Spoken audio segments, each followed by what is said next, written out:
യം ശൈവാ സമുപാസതേ ശിവൈതി ബ്രഹ്മേതി വേദാന്തിനോ ബൗദ്ധാ ബുദ്ധ ഇതി പ്രമാണപടവഃ കർത്തേതി നൈയായികാഃ അർഹന്നിത്യഥ ജൈനശാസനരതാഃ കർമ്മേതി മീമാംസകാഃ സോയം വോ വിദധാതു വാഞ്ചിതഫലം ത്രൈലോക്യനാഥോ ഹരിഃ സോയം വോ വിദധാതു വാഞ്ചിതഫലം ത്രൈലോക്യനാഥോ ഹരിഃ.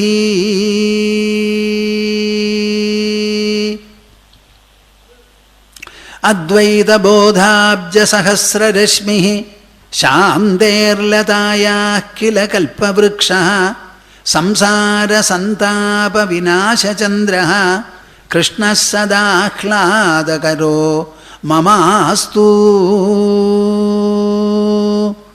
കൃഷ്ണഃ സദാഹ്ലാദകരോ മമാസ്തു.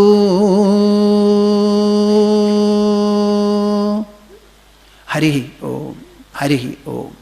എല്ലാവരും കൂടി ചേർന്ന് 3 തവണ ഓംകാരം നിവർന്നിരിഞ്ഞ് കണ്ണടച്ച് ഉള്ളും മനസ്സും വായും തുറന്ന്. എന്നെക്കൊണ്ട് പറയിപ്പിക്കരുത്, എല്ലാവരും പങ്കെടുത്തില്ല, ശബ്ദം കേട്ടത് വേണ്ടത്രേ ആയില്ല എന്നൊന്നും പറയിപ്പിക്കരുത് കേട്ടോ. ഓ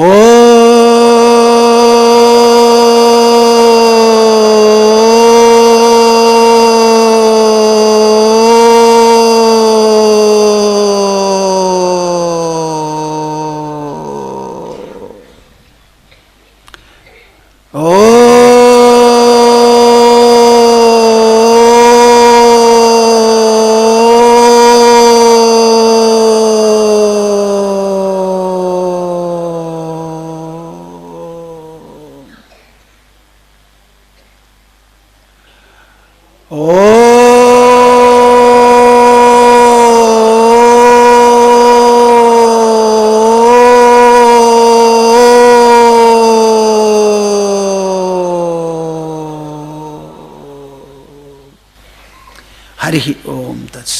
ജയ ഗുരു. Reduce it and it. Srimad Bhagavatam പാരമഹംസ്യ സംഹിതയാണെന്ന് പലതവണ നാം പറഞ്ഞു കഴിഞ്ഞു, കേട്ടുകഴിഞ്ഞു. അതുകൊണ്ട് ഗ്രഹിച്ചിട്ടുണ്ടാവും എന്ന് വിചാരിക്കുന്നു. പാരമഹംസ്യ സംഹിതയായിരിക്കുന്ന ശ്രീമദ് ഭാഗവതം വളരെ വിശേഷപ്പെട്ട ഒരു ശാസ്ത്രമാണ്. ശാസ്ത്രം എന്നുള്ള നിലയ്ക്ക് മനുഷ്യനെ ജീവിത പഥത്തിൽ വേണ്ടതുപോലെ ഉപദേശിക്കുന്നതും ജീവിതം സുഭഗമാകാൻ വേണ്ടി പല തുറകളെയും എങ്ങനെ നയിക്കണം, അവിടെ എങ്ങനെ പെരുമാറണം എന്ന് ഗ്രഹിപ്പിക്കുമാറ് നിർദ്ദേശങ്ങളും ചിലപ്പോൾ മുന്നറിയിപ്പുകളും താക്കീതുകളും എല്ലാം നൽകിക്കൊണ്ട് ഒരു ഉത്തമ സുഹൃത്ത് പോലെയാണ് ശാസ്ത്രങ്ങൾ കാര്യങ്ങൾ പരിഗണിച്ച് പരാമർശിച്ച് നിർദ്ദേശങ്ങളൊക്കെ നൽകുക. ശാസ്ത്രത്തിൻ്റെ സ്വഭാവമാണ്. നമ്മുടെ ജീവിതത്തിൽ ഒരു ഗൈഡ്, ഒരു റിസർച്ച് ചെയ്യുന്ന സ്റ്റുഡൻറ്റിന് ഒരു ഗൈഡ് ആവശ്യമാണല്ലോ. അതേമാതിരി ജീവിതം എന്ന് പറയുന്ന ആ സരണിയിൽ നടന്ന് മുന്നേറണമെങ്കിൽ അതിന് നിർദ്ദേശങ്ങളും സഹായങ്ങളും തുണയും താങ്ങലും ഒക്കെ നൽകാനായി ഒരു കേന്ദ്രം വേണം. അതാണ് ഈ ശ്രീമദ് ഭാഗവതം പോലെയുള്ള ശാസ്ത്രം. അതാണ് ശാസ്ത്രം എന്ന് പറയുന്നത്. എല്ലാ വിഷയങ്ങളെയും ഗുണദോഷപൂർവകമായി പരിചിന്തനം ചെയ്ത് ആ പരിചിന്തനത്തിൽ നിന്ന് ഉരുത്തിരിയുന്ന നിരൂപണങ്ങളും നിർദ്ദേശങ്ങളുമൊക്കെയായി നമ്മുടെ മുൻപിൽ വന്ന് നിൽക്കുന്നതാണ് ശാസ്ത്രം. അതിൽ ആദ്യമേ പറയുകയാണ് എന്ത്? അർത്ഥേഷു അഭിജ്ഞസ്വരാട്ട് എന്ന്. ജന്മാദ്യസ്യ യതോന്വയാദിതരതഃ ചാർത്ഥേഷ്വഭിജ്ഞസ്വരാട്ട്. ഈ ശ്രീമദ് ഭാഗവതം അന്തിമമായി മനുഷ്യനെ കൊണ്ട് ഉദ്ദേശിക്കുന്നത് എന്താ? മനുഷ്യൻ എന്തുദ്ദേശിക്കണം, എന്ത് ലക്ഷ്യം വയ്ക്കണമെന്ന സത്യം പരം ധീമഹി എന്ന് ഞാൻ ആദ്യത്തെ ദിവസം തന്നെ പറയുണ്ടായി. പരമമായ സത്യം, അതിനെ നാം ബുദ്ധിയിൽ പേറി നടക്കണം, ബുദ്ധി കൊണ്ട് ആലോചിക്കണം. ആ ആലോചനയിൽ നിന്ന് കാമധേനുവിൻ്റെ അടുത്ത് നിന്ന് എന്തെല്ലാം നമുക്ക് കറന്നെടുക്കാൻ സാധിക്കുമോ വേണ്ടതെല്ലാം അതുപോലെ ഈ ആലോചനയിൽ നിന്ന് എല്ലാം നമുക്ക് കൈവരും. ബുദ്ധി കൊണ്ട് വേണം ഈ ആലോചന നടത്താൻ. ഇന്ദ്രിയങ്ങൾക്ക് ഗോചരമായിരിക്കുന്ന പദാർത്ഥങ്ങൾ കണ്ണുകൊണ്ടും കാതുകൊണ്ടുമെല്ലാം സമീപിച്ച് ഗ്രഹിക്കാം, അതിൽ എക്സ്പെരിമെൻ്റ് നടത്താം, റിസർച്ചൊക്കെ നടത്താം, ശരിയാണ്. എന്നാൽ ഈ ഇന്ദ്രിയങ്ങൾക്ക് അതീതമാണ് സത്യം എന്ന് വരുമ്പോൾ ആ സത്യത്തെക്കുറിച്ച് ഒരു തരത്തിലും ദൃശ്യമായ ചർച്ചയോ സമീപനമോ അപഗ്രഥനമോ പരീക്ഷണമോ നിരീക്ഷണമോ ഒന്നും സാധിക്കില്ല. ആ സത്യത്തെപ്പറ്റി പ്രവക്താവ് പറയുന്നുണ്ടെങ്കിൽ ആ പറയുന്നത് കേൾക്കുക. കേൾക്കുന്നത് കൊണ്ട് ആലോചിച്ച് നോക്കിയെടുക്കണം. അതാണ് ധീമഹി എന്ന് തന്നെ പറയാൻ കാരണം. പരമമാണ് സത്യം എന്ന് വന്നാൽ ഇന്ദ്രിയങ്ങൾക്ക് ഗോചരമല്ല, അതിനതീതമാണെന്നുണ്ടെങ്കിൽ അത് ബുദ്ധി കൊണ്ട് മാത്രമേ ഗ്രഹിക്കാൻ പറ്റൂ. ബുദ്ധിഗ്രാഹ്യം അതീന്ദ്രിയം. ആ സത്യം ഈ ലോകത്തിനെ സന്ധാരണം ചെയ്ത് നിൽക്കുകയാണ്.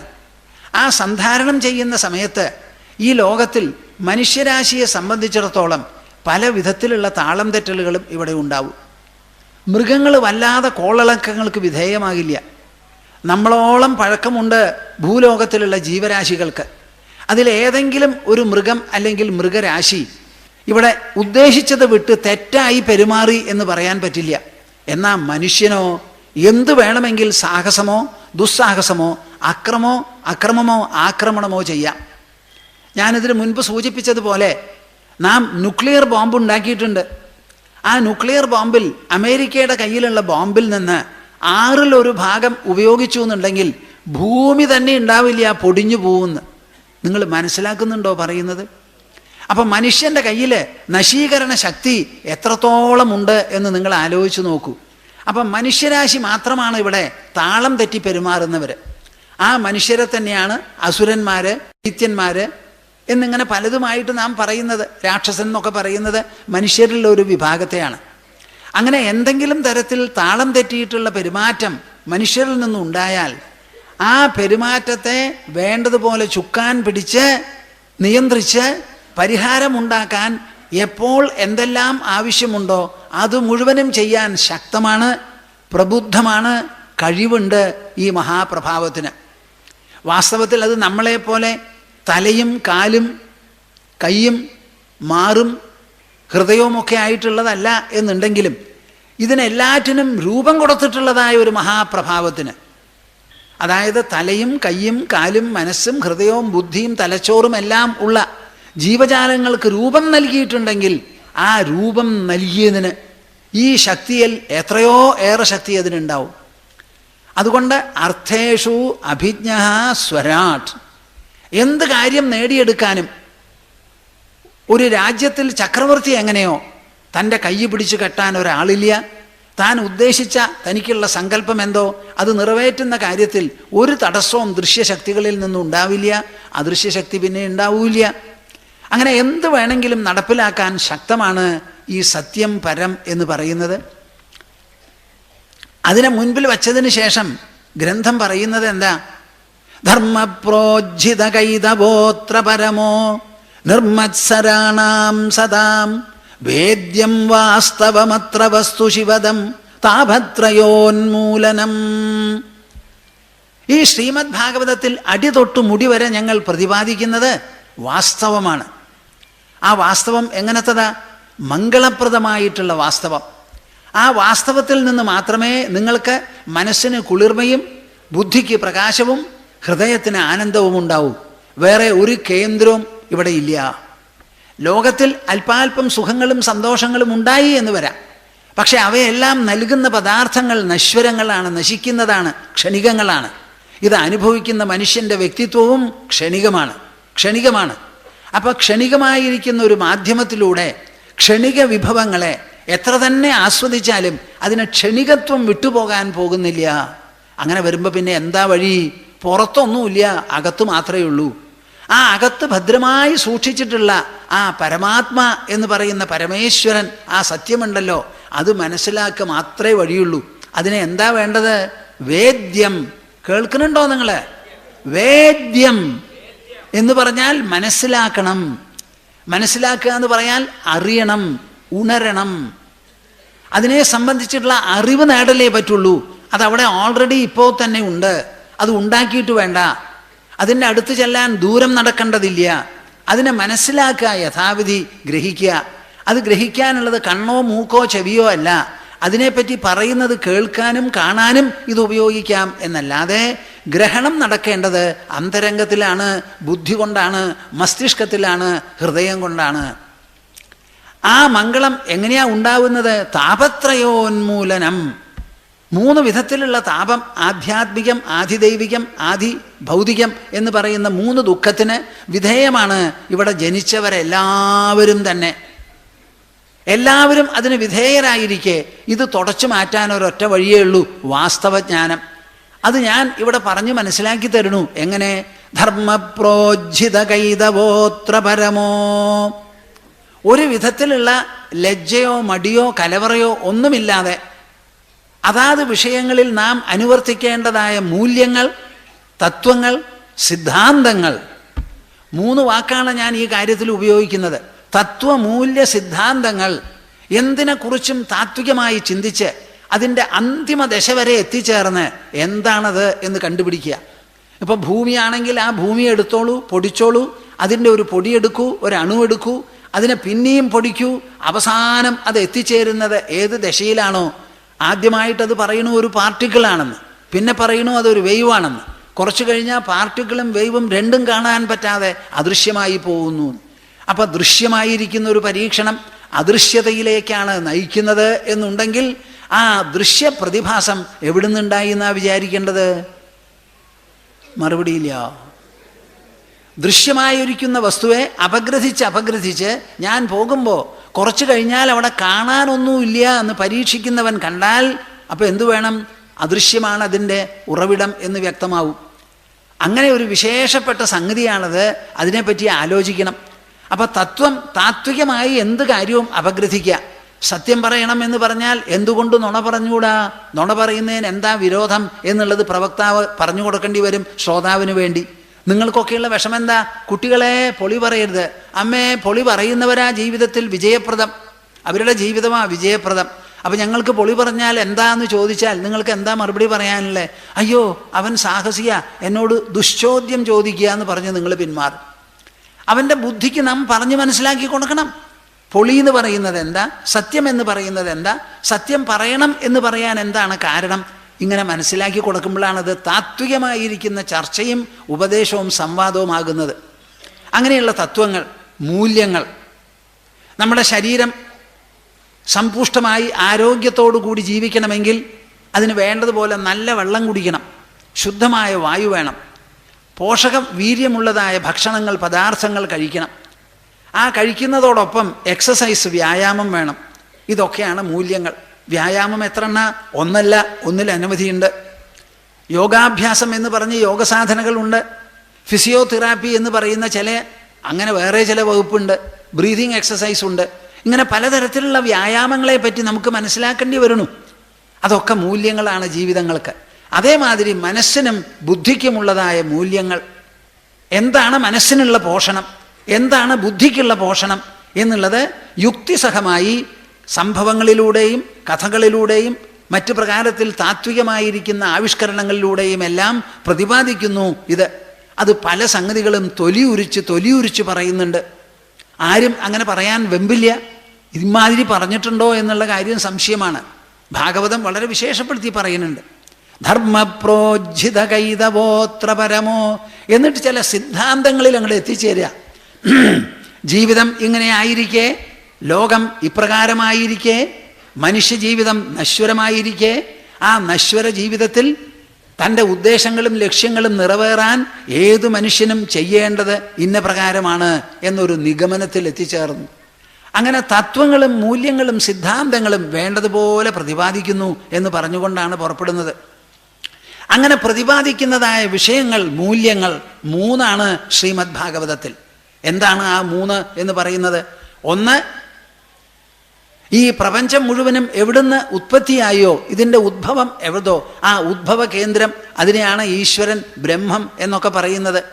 ആ ഈശ്വരനോടുള്ള ഒരു ആഭിമുഖ്യം, സ്നേഹരൂപത്തിലോ ആദരവ് രൂപത്തിലോ മറ്റു പ്രകാരത്തിലോ ഉള്ള ആഭിമുഖ്യമാണ് ഭക്തി. എപ്പോഴും ഭക്തി സ്നേഹരൂപമായിക്കൊള്ളണം എന്നില്ല. ഗോപികൾക്ക് സ്നേഹമായിരുന്നു, കംസനോ ഭയമായിരുന്നു, ബാക്കി ചിലർക്കോ ശത്രുതാഭാവമായിരുന്നു.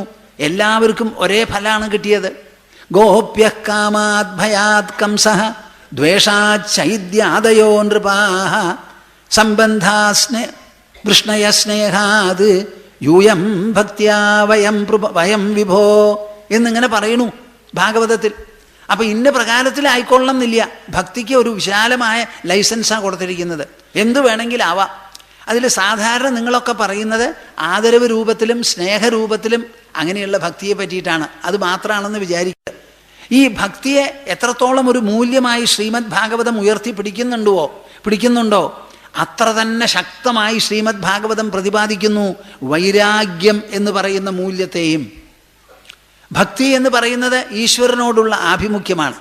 ആ ആഭിമുഖ്യം എത്ര കണ്ട് നമ്മുടെ മനസ്സെ ഗ്രസിക്കുന്നുവോ, നാം അത് വളർത്തിക്കൊണ്ടുവരുന്നുവോ, അതിന് ആനുപാതികമായി ക്ഷണികമായിരിക്കുന്ന നശ്വരമായിരിക്കുന്ന ഈ ലോകത്തോട് വിരാഗത ആശയില്ലാതെയും നമുക്കുണ്ടായിരിക്കണം. അപ്പം ഭക്തിക്ക് ഉപോദ്ബലകമായി അല്ലെങ്കിൽ സമാന്തരമായിരിക്കുന്ന ഒരു സാമീപ്യമോ ശ്രദ്ധയോടോ കൂടി വൈരാഗ്യവും ഭക്തൻ്റെ മനസ്സിൽ വളരണം. ഇത് രണ്ടും വളരാൻ വേണ്ടി ഈശ്വരനെ പല പ്രകാരത്തിൽ വർണ്ണിച്ച് വിവരിച്ച് പ്രതിപാദിച്ച് സമർത്ഥിച്ചു കൊണ്ടുവരുന്നു.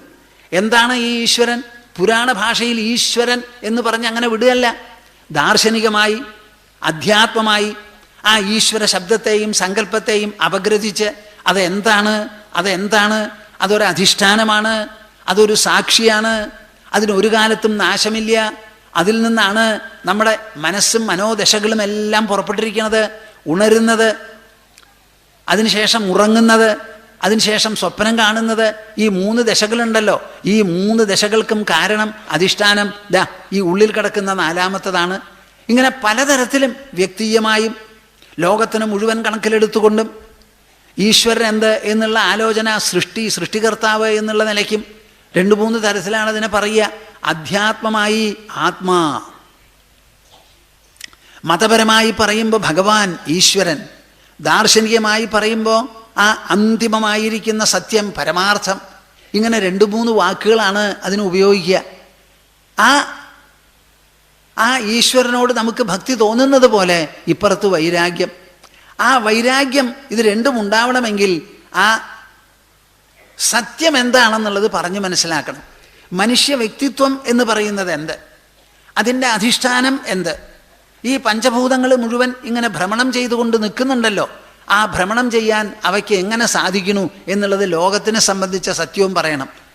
അങ്ങനെ പലതരത്തിലുമായി മതപരമായിട്ടുള്ള ഈശ്വരൻ, ദാർശനികമായിരിക്കുന്ന അന്തിമ സത്യം, വ്യക്തിയമായിട്ടുള്ള അന്തരാത്മാവ്, ഇത് 3ഉം പ്രതിപാദിച്ച് വേണ്ടത്ര അറിവ് ധർമ്മകാര്യങ്ങളൊക്കെ പറഞ്ഞ് ഈശ്വരനോട് ഭക്തിയും ലോകത്തോട് വൈരാഗ്യവും ഉണ്ടാവത്തക്ക വിധത്തിൽ ജ്ഞാനം, ഇത് 3 എണ്ണമാണ് ശ്രീമദ് ഭാഗവതം മുറുക്കി പിടിക്കുന്നത്.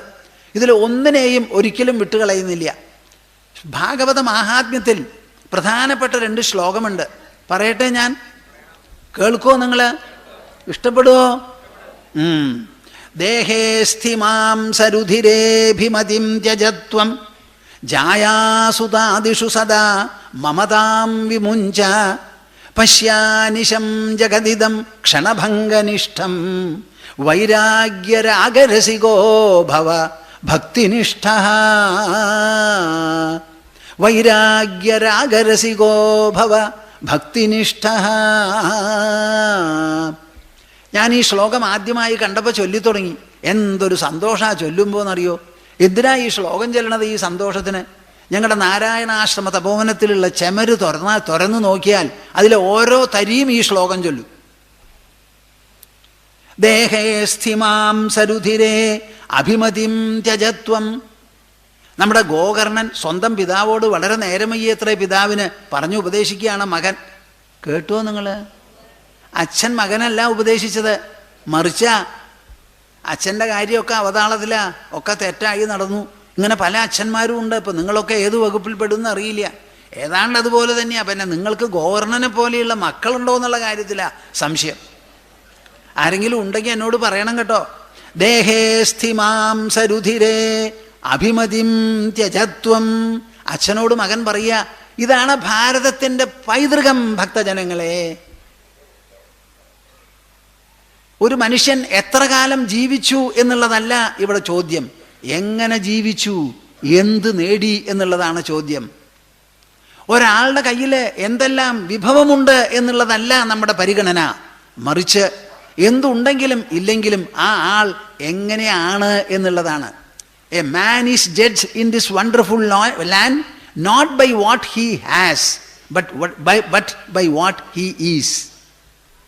ആ ആൾ നല്ല മനുഷ്യനാണോ, മനസ്സ് നന്നോ, പവിത്രമാണോ, ബുദ്ധിയിൽ എന്തെങ്കിലും അധ്യാത്മമായിരിക്കുന്ന ബോധമുണ്ടോ, നല്ല മനുഷ്യനാണോ, സുശീലനാണോ, സൗഭാഗ്യബോധമുണ്ടോ, പരോപകാരപ്രിയനാണോ, ഇങ്ങനെയുള്ള പരിഗണനയാണ് നമുക്ക് ആവശ്യം. ചുരുക്കം പറയുകയാണെങ്കിൽ മൂല്യവാനാണോ ആ വ്യക്തി.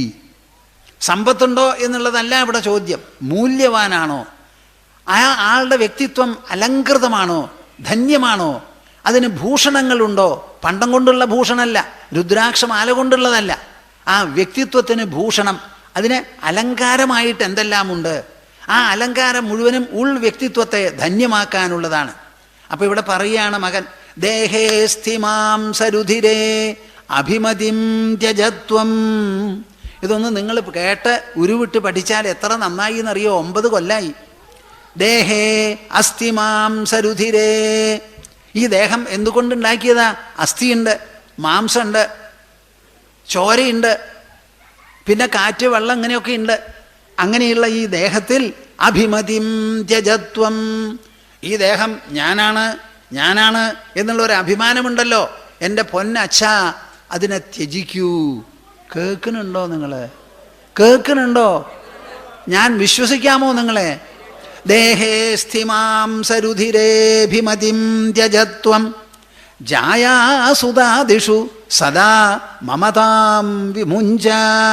കല്യാണം കഴിച്ച ഭാര്യ, അപ്പോൾ ഉടനെ ആള് ഭർത്താവായി. നടക്കുമ്പോഴൊക്കെ ഒരു ഭാര്യയുണ്ട്, എവിടെയായാലും എനിക്കൊരു ഭാര്യയുണ്ട്, ഞാൻ ഭർത്താവാണെന്നുള്ള വിചാരമുണ്ട്. ജായാസുതാദിഷു, കുറച്ച് കഴിഞ്ഞാൽ മക്കളായി, അവർക്കൊക്കെ ഇരിക്കാനുള്ളൊരു വീടായി, പല വിധത്തിലുള്ള ഉപകരണങ്ങൾ, ഫ്രിഡ്ജ് മുതലായിട്ടുള്ളതൊക്കെ ഉണ്ട്. അതൊക്കെ ജായാസുതാദിഷു സദാ മമതാം വിമുഞ്ച. ഇതൊക്കെ എണ്ണിക്കണക്കാക്കി എനിക്കൊരു ഫ്രിഡ്ജുണ്ട് കേട്ടോ, മോസ്റ്റ് മോഡേൺ TV മേടിച്ചിട്ടുണ്ട്. ഇങ്ങനെ എണ്ണിക്കണക്കി എൻ്റെ എൻ്റെ എൻ്റെ എന്ന് പറയുന്ന സാധനങ്ങളുണ്ടല്ലോ, അത് വിടൂന്നാ പറയണത് ഈ മമത. അച്ഛൻ്റേതായിട്ട് ഇവിടെ ഒന്നുമില്ല. അച്ഛൻ വാസ്തവത്തിൽ ശരീരവുമല്ല, വീട് കെട്ടി പാർക്കുന്നവൻ വീടല്ലല്ലോ. അതുമാതിരി പാഞ്ചഭൗതികമായ ശരീരത്തിൽ വസിക്കുന്നവനാണ് അച്ഛൻ. ആ ആള് വേറെയാണ്. അത് ഭൗതികനല്ല, അത് മാറ്ററല്ല, എനർജിയല്ല, അത് ഉണർവാണ്, കോൺഷ്യസ്നെസ്സാണ്, അത് ചിത്താണ്, ചേതനയാണ്, ബോധമാണത്. ബോധാത്മകമാണ് അങ്ങയുടെ വ്യക്തിത്വം, ഭൗതികമാണ് ശരീരം. അപ്പോൾ ഭൗതിക ശരീരം ഒരിക്കലും ബോധാത്മകമായ അങ്ങയല്ല. അതുകൊണ്ട് ഭാര്യയിലും മക്കളിലും കുട്ടികളിലും എല്ലാം ഉള്ള സമ്പത്തുകളിലുമുള്ള മമതയെ വിടൂ.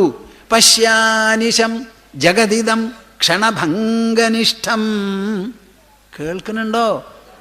പശ്യാനിശം, എപ്പോഴും കണ്ടോളൂ. ഈ മാതിരി ആയിരിക്കണം അച്ഛൻ്റെ വീക്ഷണം, അച്ഛൻ്റെ ദർശനം, അച്ഛൻ വിലയിരുത്തുന്നത്. അനിശം, എപ്പോഴും. ജഗതിദം, ഈ ജഗത്ത് മുഴുവനും, അതിൽ ഭൂമി പെട്ടു, ജലം പെട്ടു, വായു പെട്ടു, ആകാശം പെട്ടു, സൂര്യചന്ദ്രാദി ഗോളങ്ങൾ പെട്ടു, സ്വർഗ നരകങ്ങൾ പെട്ടു, എല്ലാം അടങ്ങുന്നതായ ഈ ലോകം. പശ്യാനിശം ജഗതിദം ക്ഷണഭംഗനിഷ്ഠം. അനുക്ഷണം ഇത് നശിച്ചുകൊണ്ടിരിക്കുകയാണ്. വെള്ളത്തിലെ കൊമളകൾ വിടർന്നാൽ എത്ര നേരം അങ്ങനെ വിടർന്നങ്ങനെ കൊമളയായിട്ട് നിൽക്കും. ജലം തന്നെ ഇങ്ങനെ പൊന്തിയിട്ട് ഉള്ളിൽ കുറച്ച് കാറ്റ് കിടക്കുമ്പോഴാണ് ഒരു കൊമളയുണ്ടാവുന്നത്. ആ കാറ്റെപ്പോഴും പുറത്തുള്ള കാറ്റിനോട് ചേരാൻ ഇഷ്ടപ്പെടുന്നതാണ്, വെള്ളം വെള്ളത്തിനോട് ചേരാനും ഇഷ്ടപ്പെടുന്നു. അങ്ങനെയാവുമ്പോൾ ഈ കുമിള എത്ര നേരം നിൽക്കും? ഒരു കാറ്റടിച്ചുണ്ടായ കുമിള വേറൊരു കാറ്റടിക്കുമ്പോൾ പൊട്ടും. എന്താ പറയുമ്പോൾ ഇഷ്ടാവണില്ലേ നിങ്ങൾക്ക്? ഇതാണ് ഭാഗവതം ഉദ്ബോധിപ്പിക്കുന്ന സത്യം. നിങ്ങൾ പാലൂട്ടുന്നുണ്ടല്ലോ, കാപ്പി കുടിക്കുന്നുണ്ടല്ലോ, അതൊക്കെ കുടിച്ചു വളർത്തി ഉണ്ടാക്കുന്ന ശരീരത്തിൻ്റെ കാര്യമാണ് ഈ പറയുന്നത്. ശ്രീമദ് ഭാഗവതത്തിൻ്റെ പരിഗണന, അതിൻ്റെ വിലയിരുത്തൽ. ചെറിയ ഒരു കുട്ടി ഗോകർണൻ അച്ഛൻ്റെ മുഖത്ത് നോക്കി പറയുകയാണ്. ആരോടോ പറഞ്ഞതല്ല, ഇത് പുരാണമല്ല, മകൻ അച്ഛനോട് പറയേണ്ട വാക്കാണ്. അച്ഛൻ അറിയാതെ പോയാൽ അത് ഓർമ്മപ്പെടുത്തുന്നവനാണ് മകൻ. പും എന്ന് പറയുന്ന നരകത്തിൽ നിന്ന് രക്ഷിക്കുന്നവനാണ് പുത്രൻ. അപ്പം നിങ്ങൾക്കുണ്ടാവുന്ന പുത്രന്മാരെങ്ങനെ വേണം? നിങ്ങൾക്ക് വല്ല പിഴവുകളോ തെറ്റുകളോ സംഭവിച്ചിട്ടുണ്ടെങ്കിൽ അത് ചൂണ്ടിക്കാട്ടി നല്ല ഭാഷയിൽ നചികേതസ് വാജശ്രവസനോട് ചെയ്ത മാതിരി ചെയ്യാനുള്ള നല്ല മക്കൾ, കണ്ണിലുണ്ണികൾ വേണം ജനിക്കാൻ. എപ്പോഴെങ്കിലും നിങ്ങളിങ്ങനെ പ്രതീക്ഷിച്ചിട്ടുണ്ടോ? ഒരാളും പറയില്ല ഈ സദസ്സിൽ, ഞങ്ങൾ അങ്ങനെയല്ല വിചാരിച്ചത്. അച്ഛനെ കവച്ചു വയ്ക്കുന്ന മകനരുത്, അച്ഛൻ നന്നാവണം, അവൻ എവിടെ? അമേരിക്കയ്ക്ക് പോകണം, അതേ നിങ്ങളുടെ വിചാരമുള്ളൂ. എന്നെ തത്വമുപദേശിക്കാനുള്ള ഒരു അച്ഛൻ മകൻ വേണമെന്ന് നിങ്ങൾ ആരും വിചാരിച്ചിട്ടുണ്ടാവില്ല. പശ്യാനിശം ജഗതിദം ക്ഷണഭംഗനിഷ്ഠം വൈരാഗ്യരാഗരസികോ ഭവ ഭക്തിനിഷ്ഠ. കേട്ടോ എൻ്റെ കൂട്ടരെ? വൈരാഗ്യരാഗരസികോ. അച്ഛന് നല്ല രസം വേണം. എങ്ങനെ? കാപ്പി കുടിക്കുമ്പോഴോ വേറെ എന്തെങ്കിലും കുടിക്കുമ്പോഴോ രസിച്ച് കുടിക്കണില്ലേ? അതേമാതിരി ഞാൻ പറയണു, വൈരാഗ്യരാഗം കുടിക്കണം എന്ന്. വൈരാഗ്യം, ഈ ലോകം നശ്വരമാണ്, ചഞ്ചലമാണ്, ക്ഷണികമാണ് എന്നുള്ള ആ ബോധമുണ്ടല്ലോ, അത് മനസ്സിലാക്കുന്ന സമയത്ത് അതിനോട് പ്രകൃത്യ വിരാഗത തോന്നും. ഇതല്ല എനിക്കുള്ള പ്രാപ്യസ്ഥാനം, ഇതല്ല ഞാൻ നേടേണ്ടത്. ഞാൻ നേടേണ്ട സമ്പത്ത് ഉൾസമ്പത്താണ്. അത് മനസ്സിനും ബുദ്ധിക്കും അതീതമായി ഉള്ളിൽ തന്നെ സുരക്ഷിതമായി ജന്മാവസരത്തിൽ തന്നെ നിക്ഷേപിച്ച് വച്ചിട്ടുണ്ട് പ്രകൃതി, ജഗതീശ്വരൻ. അങ്ങോട്ട് തിരിയാണ് ഞാൻ വേണ്ടത്.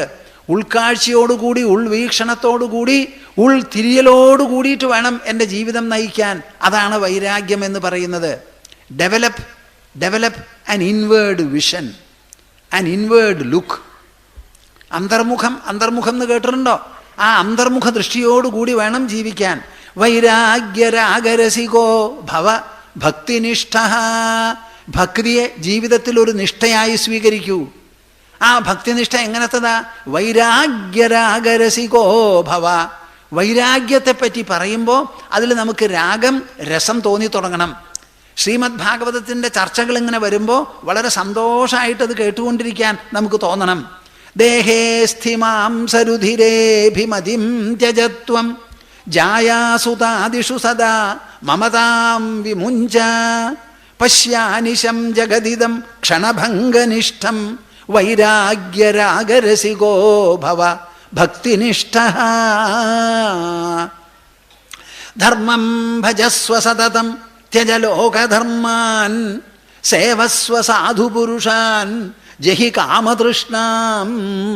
അന്യസ്യ ദോഷഗുണചിന്തനമാശു മുക്ത്വാ സേവാ കഥാരസമഹോ നിതരാം പിബത്വം. നിങ്ങൾക്കിത് കേൾക്കുമ്പോൾ ഇഷ്ടാവണുണ്ടോ? എനിക്ക് എന്തൊരു ഇഷ്ടാന്നറിയോ? 10 ടൺ സ്വർണ്ണം ഇവിടെ കൊണ്ടുവച്ചാൽ ഹനുമാന് സ്വർണ്ണമാല കൊടുത്ത മാതിരിയാ, മുത്തുമാല കൊടുത്ത മാതിരിയാ. ധർമ്മം, മൂല്യങ്ങൾ എന്താ നോക്കൂ. ധർമ്മം ഭജസ്വ സതതം. നിങ്ങൾ വിചാരിച്ചിട്ടുണ്ടാവും ഈശ്വരനെ ഭജിക്കൂ. എന്താ ഈ ഈശ്വര ഭജനം? ഒരു മൂർത്തി അല്ലെങ്കിൽ ഒരു പടം, കുറേ പുഷ്പങ്ങൾ, കുറേ വിളക്ക് കത്തിച്ചു, ഇന്ന് പുഷ്പങ്ങൾ എടുത്ത് അർപ്പിച്ചു, നാളെ എടുത്തു മാറ്റി, പിന്നെ ബൗദ്ധ്യം. ഇവിടെ ഭജിക്കുന്നത് എന്താ? മനസ്സിനാണ് ഇവിടെ ഭജനം.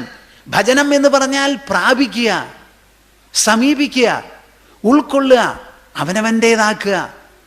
എന്തിനെ ഒന്നെങ്കിലും ആശ്രയിക്കുക. ഈശ്വരനെ ആശ്രയിച്ച് ഈശ്വരനെ സ്വകീയനാക്കണം, നമ്മുടേതാക്കണം. ധർമ്മം ഭജസ്വ സതതം. എല്ലായ്പ്പോഴും അച്ഛാ, ഇത്ര നാളും കുട്ടികളെ ലാളിച്ചു, ഭോഗവസ്തുക്കളുടെ പിന്നാലെ പോയി, വീട്ടിലുള്ള സാമാനങ്ങൾ വെടുപ്പാക്കാനും എണ്ണാനും സൂക്ഷിക്കാനും ഒന്നുമില്ലെങ്കിൽ തുറന്നു നോക്കിയിട്ട് നോട്ടെത്രയുണ്ടെന്ന് നോക്കും. അങ്ങനെയാ പല ആൾക്കാരും കഴിഞ്ഞുകൂടുന്നത്. അതല്ല നമുക്കിവിടെ ആവശ്യം. ധർമ്മം ഭജസ്വ സതതം. എല്ലാ സമയത്തും ധർമ്മത്തെ ഭജിക്കൂ. ത്യജ ലോകധർമാൻ. എന്നാ ഇവിടെ പറയുന്ന ധർമ്മം? ഈ പറഞ്ഞത് അത് ഇനിയും വിവരിക്കാൻ പോകുന്നുണ്ട്. ശ്രീമദ് ഭാഗവതം പ്രതിപാദിക്കുന്നതും നിർദ്ദേശിക്കുന്നതും വിവരിച്ചു തരുന്നതുമായ ധർമ്മമൂല്യങ്ങളുണ്ടോ? ഉണ്ടല്ലോ, അവയാണ് ഭജിക്കേണ്ടത്. അപ്പം നിങ്ങളുടെ ഭജനം പുഷ്പം കൊണ്ടോ കൈവിരൽ കൊണ്ടോ മൂർത്തി കൊണ്ടോ അല്ല, നേരെ മറിച്ച് മനസ്സുകൊണ്ടും ബുദ്ധി കൊണ്ടുമാണ്. മനസ്സിന് ഗ്രഹിക്കാനുള്ളത് ഗ്രഹിക്കുക, തള്ളാനുള്ളത് തള്ളുക, ബുദ്ധി കൊണ്ട് ഗ്രഹിക്കാനുള്ളത് ഗ്രഹിക്കുക, വർജിക്കാനുള്ളത് വർജിക്കുക. ധർമ്മം ഭജസ്വ സതതം ത്യജ ലോകധർമാൻ. ഈ ലോകത്തിൽ പലരും പലതും പറയും. 4 ആള് എന്നെ കണ്ട നല്ലത് പറയണം, നല്ലത് പറയണം, സോഷ്യലൈസ് ചെയ്യുക. അങ്ങനെയുള്ള വിചാരങ്ങളൊക്കെ അങ്ങോട്ട് വിട്ടുകളയൂ, കളയൂ കളയൂ. ധർമ്മം ഭജസ്വ സതതം ത്യജ ലോകധർമാൻ. ലോകത്തിന് പലതും പറയുന്നുണ്ടാവും. ആടിനെ പട്ടിയാക്കിയ കൂട്ടരാണ് അവർ. ആ കഥ നിങ്ങൾ കേട്ടിട്ടുണ്ടാവുമോ? ആടിനെ ഒരാൾ മേടിച്ചുകൊണ്ട് പോയി. എല്ലാവരും ചോദിച്ചു, ഡോ താൻ എന്തിനാടോ ഈ പട്ടിയെ മേടിച്ചിരിക്കണേ? കണ്ടവരൊക്കെ പട്ടി പട്ടി എന്ന് പറഞ്ഞിട്ട് ആട് പട്ടിയായി ആ മനുഷ്യൻ്റെ മനസ്സിൽ. മൂപ്പരത് വഴിയിൽ വിട്ടിട്ടും പോയി. ഈ ലോകമുണ്ടല്ലോ, അപ്പോ ചുട്ട കോഴിയെ പറപ്പിക്കവര്. ധർമ്മം ഭജസ്വ സതതം ത്യജ ലോകധർമാൻ സേവസ്വ സാധുപുരുഷാൻ. എന്താണ് ഈ ധർമ്മം? സേവസ്വ സാധുപുരുഷാൻ, സേവസ്വ സാധുപുരുഷാൻ. സാധുപുരുഷാൻ ദേവ സേവസ്വ. ലോകത്തിൽ സജ്ജനങ്ങളുണ്ട്. ഈശ്വരൻ്റെ കീർത്തനങ്ങൾ, ഈശ്വരൻ്റെ ഗുണഗണങ്ങൾ, ശാസ്ത്രത്തിൻ്റെ മഹിമ, ശ്രീമദ് ഭാഗവതം പോലെയുള്ള മഹത് ശാസ്ത്രത്തെ എടുത്ത് പ്രതിപാദിച്ച് ശ്രോതാക്കൾക്ക് വളരെ നല്ല പോലെ മനസ്സിലാക്കി കൊടുക്കുന്നതായ ചില വിശേഷപ്പെട്ട വ്യക്തികളുണ്ട്. അവരെയാണ് സാധുക്കൾ, മഹാത്മാക്കൾ എന്ന് പറയുക, മഹാപുരുഷന്മാർ. അങ്ങനെയുള്ളവരെ പോയി സേവിക്കൂ, അവർക്ക് വേണ്ട ശുശ്രൂഷ ചെയ്യൂ, അവർ പറയുന്നത് കേൾക്കൂ. നിമി ചക്രവർത്തി യോഗികളോട് ചോദിച്ച മാതിരി, യദു ചക്രവർത്തി അവധൂതനോട് ചോദിച്ച മാതിരി, രഘുഗണൻ ഭരതമുനിയോട് ചോദിച്ച മാതിരി. മനസ്സിലാവുന്നുണ്ടോ? സേവസ്വ സാധുപുരുഷാൻ. അവരെ ശുശ്രൂഷിച്ചു കൂടൂ. ജഹി കാമതൃഷ്ണാം. മനസ്സിൽ നിന്ന് പുറപ്പെടുന്നതായ കാമം, തൃഷ്ണ. കാമം എന്ന് പറഞ്ഞാൽ ആഗ്രഹം, തൃഷ്ണ എന്ന് പറഞ്ഞാൽ അതിൻ്റെ തന്നെ ഉത്കടമായ ശക്തിമത്തായ ആ രൂപം. സേവസ്വ സാധുപുരുഷാൻ ജഹി കാമതൃഷ്ണാം അന്യസ്യ ദോഷഗുണചിന്തനമാശു മുക്ത്വാ. വേറെ ഒരാളുടെ ദോഷത്തിന് ഒരിക്കലും നിങ്ങൾ സ്മരിക്കുകയോ പറയുകയോ പ്രതിപാദിക്കുകയോ ചെയ്യരുത്. പറയുന്നത് വേറെ ഒരാളുടെ ദോഷ, പക്ഷേ പറയുന്നത് ആരാ? നിങ്ങളുടെ നാവ്. അപ്പം നിങ്ങളുടെ നാവ് കൊണ്ട് നല്ലത് പറഞ്ഞാൽ അതിന് നല്ല ഫലം. മറ്റൊരാളുടെ ദോഷത്തിനെ പറ്റി പറയുമ്പോൾ ഇവിടെ പറയണത് ആരാ? നിങ്ങൾ. എന്താ പറയുന്നത്? ദോഷം. അപ്പം ദോഷം എങ്ങനെ വേറൊരാളാണെങ്കിലും നിങ്ങൾ പാടിയാൽ ആ ദോഷം ആർക്കാ? അത് പഠിപ്പിക്കാൻ ഞാൻ ഏത് യൂണിവേഴ്സിറ്റിയിൽ കൊണ്ടുപോകണം നിങ്ങളെ? അന്യസ്യ ദോഷഗുണചിന്തനമാശു മുക്ത്വാ. അന്യൻ്റെ ദോഷങ്ങളെ പറ്റി പാടരുത്, അരുത്. അവനവൻ്റെ ദോഷങ്ങളെക്കുറിച്ച് പരിഗണിച്ചോളാം. അന്യൻ്റെ ഗുണങ്ങളുണ്ടെങ്കിൽ കടുക് പോലെ ഉണ്ടെങ്കിലും അതിനെ പർവ്വതം പോലെ ആക്കി അഭിനന്ദിക്കുക. അതാണ് നമുക്ക് വേണ്ടത്.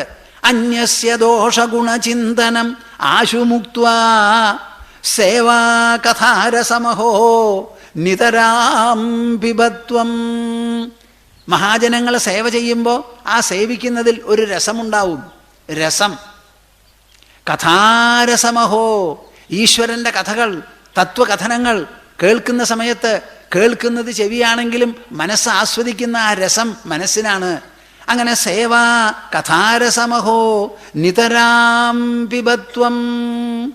എത്ര വേണമോ അത്ര ഏറ്റവും നല്ല പോലെ അങ്ങോട്ട് കുടിച്ച് നല്ല പോലെ മത്ത് പിടിച്ചേ, ഒരു കുഴപ്പമില്ല. മറ്റേ രസം കഴിക്കരുത് കേട്ടോ. ധർമ്മം ഭജസ്വ സതതം ത്യജ ലോകധർമാൻ സേവസ്വ സാധുപുരുഷാൻ ജഹി കാമതൃഷ്ണാം അന്യസ്യ ദോഷഗുണചിന്തനമാശു മുക്ത്വാ സേവാ കഥാരസമഹോ നിതരാം പിബത്വം. മകൻ ഗോകർണൻ അച്ഛനോട് പറഞ്ഞതാണ്. ഇതാണ് ഭാഗവതത്തിൻ്റെ ഭാഷ. അവിടെ ഭക്തി എന്താണെന്ന് മനസ്സിലായി, വൈരാഗ്യം എന്താണെന്ന് മനസ്സിലായി. ഭക്തിയും വൈരാഗ്യവും ഉണ്ടാവാനുള്ള ജ്ഞാനം ഇതെല്ലാം എവിടുന്ന് കിട്ടും? സജ്ജന സമക്ഷമേ ഇത് കിട്ടുള്ളൂ. തത്വജ്ഞാനികളുടെ അടുത്തുനിന്ന്. ഉപദേക്ഷ്യന്തി തേ ജ്ഞാനം ജ്ഞാനിനഃ തത്വദർശിനഃ എന്ന് അർജുനനോട് ശ്രീകൃഷ്ണൻ പടക്കളത്തിൽ വെച്ച് പോലും പറഞ്ഞു. തത്വദർശികളെ പോയി കാണൂ, അവർ നിന്നെ ഉപദേശിക്കും വേണ്ട സമയത്ത്. ഞാൻ എപ്പോഴും ഉണ്ടാവില്ല, ഇതൊക്കെ കഴിഞ്ഞ് ഞാൻ ലോകം വിട്ടു പോവും. പിന്നെയും നീ ഇവിടെ കുറച്ചു കാലം ജീവിക്കും. ആ സമയത്ത് എപ്പോൾ ആവശ്യം വന്നോ അപ്പം തത്വജ്ഞാനികളെ കണ്ട് അവരുടെ അടുത്ത് പോയി കുമ്പിട്ട് നമസ്കരിച്ച് അവരെ ശുശ്രൂഷിച്ച് തൃപ്തിപ്പെടുത്തി അവരുടെ ഉപദേശം കേട്ടോളൂ, എല്ലാം ശരിയാവുന്നു. ഈ ജ്ഞാനം എന്ന് പറയണു. എന്താണ് നമുക്ക് അറിയാനുള്ളത്? ദേഹത്തിൻ്റെ ഉള്ളിലൊരു പൊരുളുണ്ട്, അതിനെ മനസ്സിലാക്കണം നിങ്ങൾ. അതിൽ നിന്നാണ് ചിന്തകൾ പുറപ്പെടുന്നത്, അതിൽ നിന്നാണ് സ്വപ്നമുണ്ടാകുന്നത്, അതാണ് ഈ ഇന്ദ്രിയങ്ങളിലൂടെ പ്രവർത്തിക്കുന്നതും. കൈവല്യ നവനീതം എന്ന് പറഞ്ഞൊരു തമിഴ് ഗ്രന്ഥമുണ്ട് ശങ്കുകവിയുടെ. അതിൽ അദ്ദേഹം ഒരു ശ്ലോകം എഴുതിയിരിക്കുകയാണ്, വളരെ വിശേഷപ്പെട്ടതാ. ദേഹാദന്യോ നാസ്തി ദേഹീതി ചേത്വം സ്വപ്നേ കോവാ വേത്തി സർവം വികാരം സുപ്തൗ കോവാ ശൂന്യവേത്താ പ്രബോധേ ഗൃഹാത്യക്ഷൈ ദൃശ്യജാതം വദസ്വ. ഈ ദേഹത്തിൽ നിന്ന് വ്യതിരിക്തമായി അന്യമായി ഒരു ദേഹി, നിങ്ങൾ ഈ പറയുന്ന ആത്മ ഇല്ല എന്ന് നിങ്ങൾ ആരെങ്കിലും പറയുന്ന പക്ഷം കേട്ടുവോ? മനസ്സിലാക്കിയോ? സ്വാമിജി ഇത്രയൊക്കെ പറയുന്നുണ്ടല്ലോ. ദേഹവും ചൂടും ഒക്കെ ഞങ്ങൾക്കറിയാം. ദേഹത്തിൻ്റെ ഉള്ളിൽ ഒരാത്മ, ഈ ലോകത്തിനെ പോലും വെല്ലുന്നതായ ഒരാത്മ, ആകാശത്തെ പോലും അതിക്രമിച്ച് നിൽക്കുന്നതായ ഒരു സാന്നിധ്യം ഈ പരിമിതമായ ദേഹത്തിൻ്റെ ഉള്ളിലുണ്ട് എന്ന് പറയുമ്പോൾ ഞങ്ങൾക്കത് സ്വീകരിക്കാൻ പറ്റുന്നില്ല എന്നാണ് നിങ്ങളുടെ പക്ഷമെങ്കിൽ 3 ചോദ്യത്തിന് മറുപടി പറയണം. 3 ചോദ്യം. ദേഹാദന്യോ നാസ്തി ദേഹീതി ചേത്വം, ദേഹത്തിൽ നിന്ന് അന്യമായി ദേഹി ആത്മാ ഇല്ല എന്നാണ് നീ പറയുന്നതെങ്കിൽ സ്വപ്നേ കോവാവേത്തി സർവം വികാരം, കിടന്നുറങ്ങുമ്പോൾ സ്വപ്നം കണ്ടു. എന്താ സ്വപ്നം? വയറ് നിറച്ചു കൊണ്ടു, അപ്പോഴാണ് കൂടുതൽ സ്വപ്നം ഉണ്ടാവുക. അത് കിടന്ന് ഒന്ന് ഉറങ്ങി 1 മണിക്കൂർ കഴിഞ്ഞിട്ടില്ല, അപ്പോഴേക്കും സ്വപ്നമായി. സ്വപ്നത്തിലോ വലിയൊരു യാത്ര നടത്തി, നല്ല ക്ഷീണമായി, വിശപ്പുണ്ട്, ഒരു ഹോട്ടലിൽ ചെന്നു, ഊണ് കഴിച്ചു, വയറ് വീർത്തു. ഇവിടെ കിടന്ന് ഉറങ്ങുകയാണ് ശരീരം, വയറ് നിറച്ച് 1 മണിക്കൂറേ ആയിട്ടുള്ളൂ. അപ്പം എങ്ങനെയാ വിശപ്പുണ്ടാവുക? ഈ യാത്ര ചെയ്തത് ഏത് ശരീര? ഈ ശരീരം അവിടെ കിടക്കുമ്പോൾ സ്വപ്നത്തിൽ ഒരു സ്വപ്ന ലോകമുണ്ടായി, അതിലൊരു സ്വപ്ന ശരീരമുണ്ടായിട്ടാണ് യാത്ര. ആ യാത്രയിൽ അനുഭവിച്ച ക്ഷീണം അത് തീർക്കാനായി, വിശപ്പ് മാറ്റാനാ ഹോട്ടലിൽ പോയത്. ആ ഹോട്ടലിൽ നിന്ന് നല്ല ഭക്ഷണം കിട്ടി. ഇതെവിടെയാണ് ഈ നടക്കുന്നത്? സ്വപ്നലോകത്തിൽ സ്വപ്നദേഹത്തിലൂടെ പോയി സ്വപ്ന ക്ഷീണം, സ്വപ്ന വിശപ്പുണ്ടായി, സ്വപ്ന ഹോട്ടലിൽ ചെന്ന് സ്വപ്ന ഭക്ഷണം കഴിച്ചപ്പോൾ ആ സ്വപ്ന വിശപ്പ് മാറി. ഏതുപോലെ? ജാഗ്രത്തിൽ ഇവിടെ ഓടി നടന്ന് ഇവിടെ വിശപ്പുണ്ടായി, ഇവിടെയുള്ള ഭക്ഷണം കഴിച്ച് ഇവിടെ വയറ് നിറഞ്ഞ് വിശപ്പ് മാറിയതുപോലെ ഈ ജാഗ്രത് വിശപ്പിനെ മാറ്റാനേ ജാഗ്രത് ഭക്ഷണത്തിന് പറ്റുള്ളൂ. സ്വപ്ന വിശപ്പ് മാറ്റാൻ ഈ ഭക്ഷണം പറ്റുമോ? പറ്റുമെങ്കിൽ എന്തിന് വിശപ്പുണ്ടായി? എന്നിട്ട് എണീറ്റ് നോക്കിയപ്പോഴോ വിശപ്പുമില്ല, ഒന്നുമില്ല, വയറ്റിൽ ഭക്ഷണമുണ്ട്. ശരിയാ? അതെങ്ങനെയാ? അപ്പം സ്വപ്നത്തിൽ നടന്ന വികാരങ്ങളെയും പ്രകാരഭേദങ്ങളെയും എല്ലാം ആരാണ് നോക്കി അനുഭവിച്ചത് എന്ന് പറയൂ. ശരീരത്തിൻ്റെ ഉള്ളിൽ ശരീരമല്ലാതെ ഒരു ജീവനോ ഉണരുന്നതായ ഒരു ഘടകമോ ഇല്ല എന്നുണ്ടെങ്കിൽ ഈ സ്വപ്നാനുഭവം മുഴുവനും നിങ്ങൾക്കുണ്ടാകുമായിരുന്നോ? ആലോചിക്കുന്നുണ്ടോ? അതോ ഇവിടെ പണയം വെച്ചിട്ടാണോ ഇരിക്കണേ?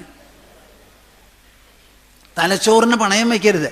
സ്വപ്നേ കോവാ വേത്തി സർവം വികാരം സുപ്തൗ കോവാ ശൂന്യവേത്ത.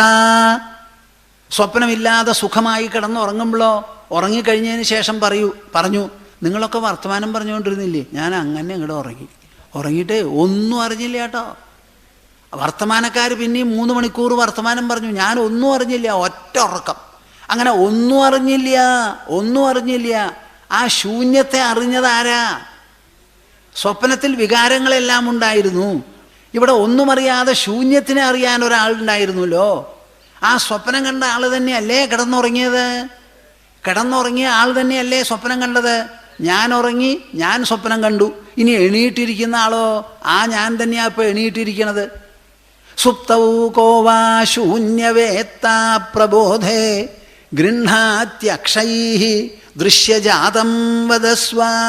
ആ ആള് തന്നെയാണ് ഉണർന്നതിന് ശേഷം കണ്ണ്, മൂക്ക്, ചെവി, നാവ്, ത്വക്ക് എന്നീ ഇന്ദ്രിയങ്ങളിലൂടെ ഈ ദൃശ്യ സമൂഹത്തെ ഒട്ടാകെ നോക്കിക്കാണുന്നത്. ഈ 3ഉം ചെയ്യുന്നത് ആരാന്ന് പറയണം. നിങ്ങൾ ദേഹമല്ലാതെ ഒരു ദേഹി ഇല്ല എന്ന് പറയുന്ന പക്ഷം ഈ 3 ചോദ്യത്തിനും ഉത്തരം പറയണം എന്ന് ശ്രീമദ് ഭാഗവതം അടിക്കടി നിങ്ങളെ ഉദ്ബോധിപ്പിക്കുന്നത് ഈ ദേഹിയെ സംബന്ധിച്ച വിജ്ഞാനമാണ്. ആ ദേഹി സർവത്ര പരിപൂർണമാണ്.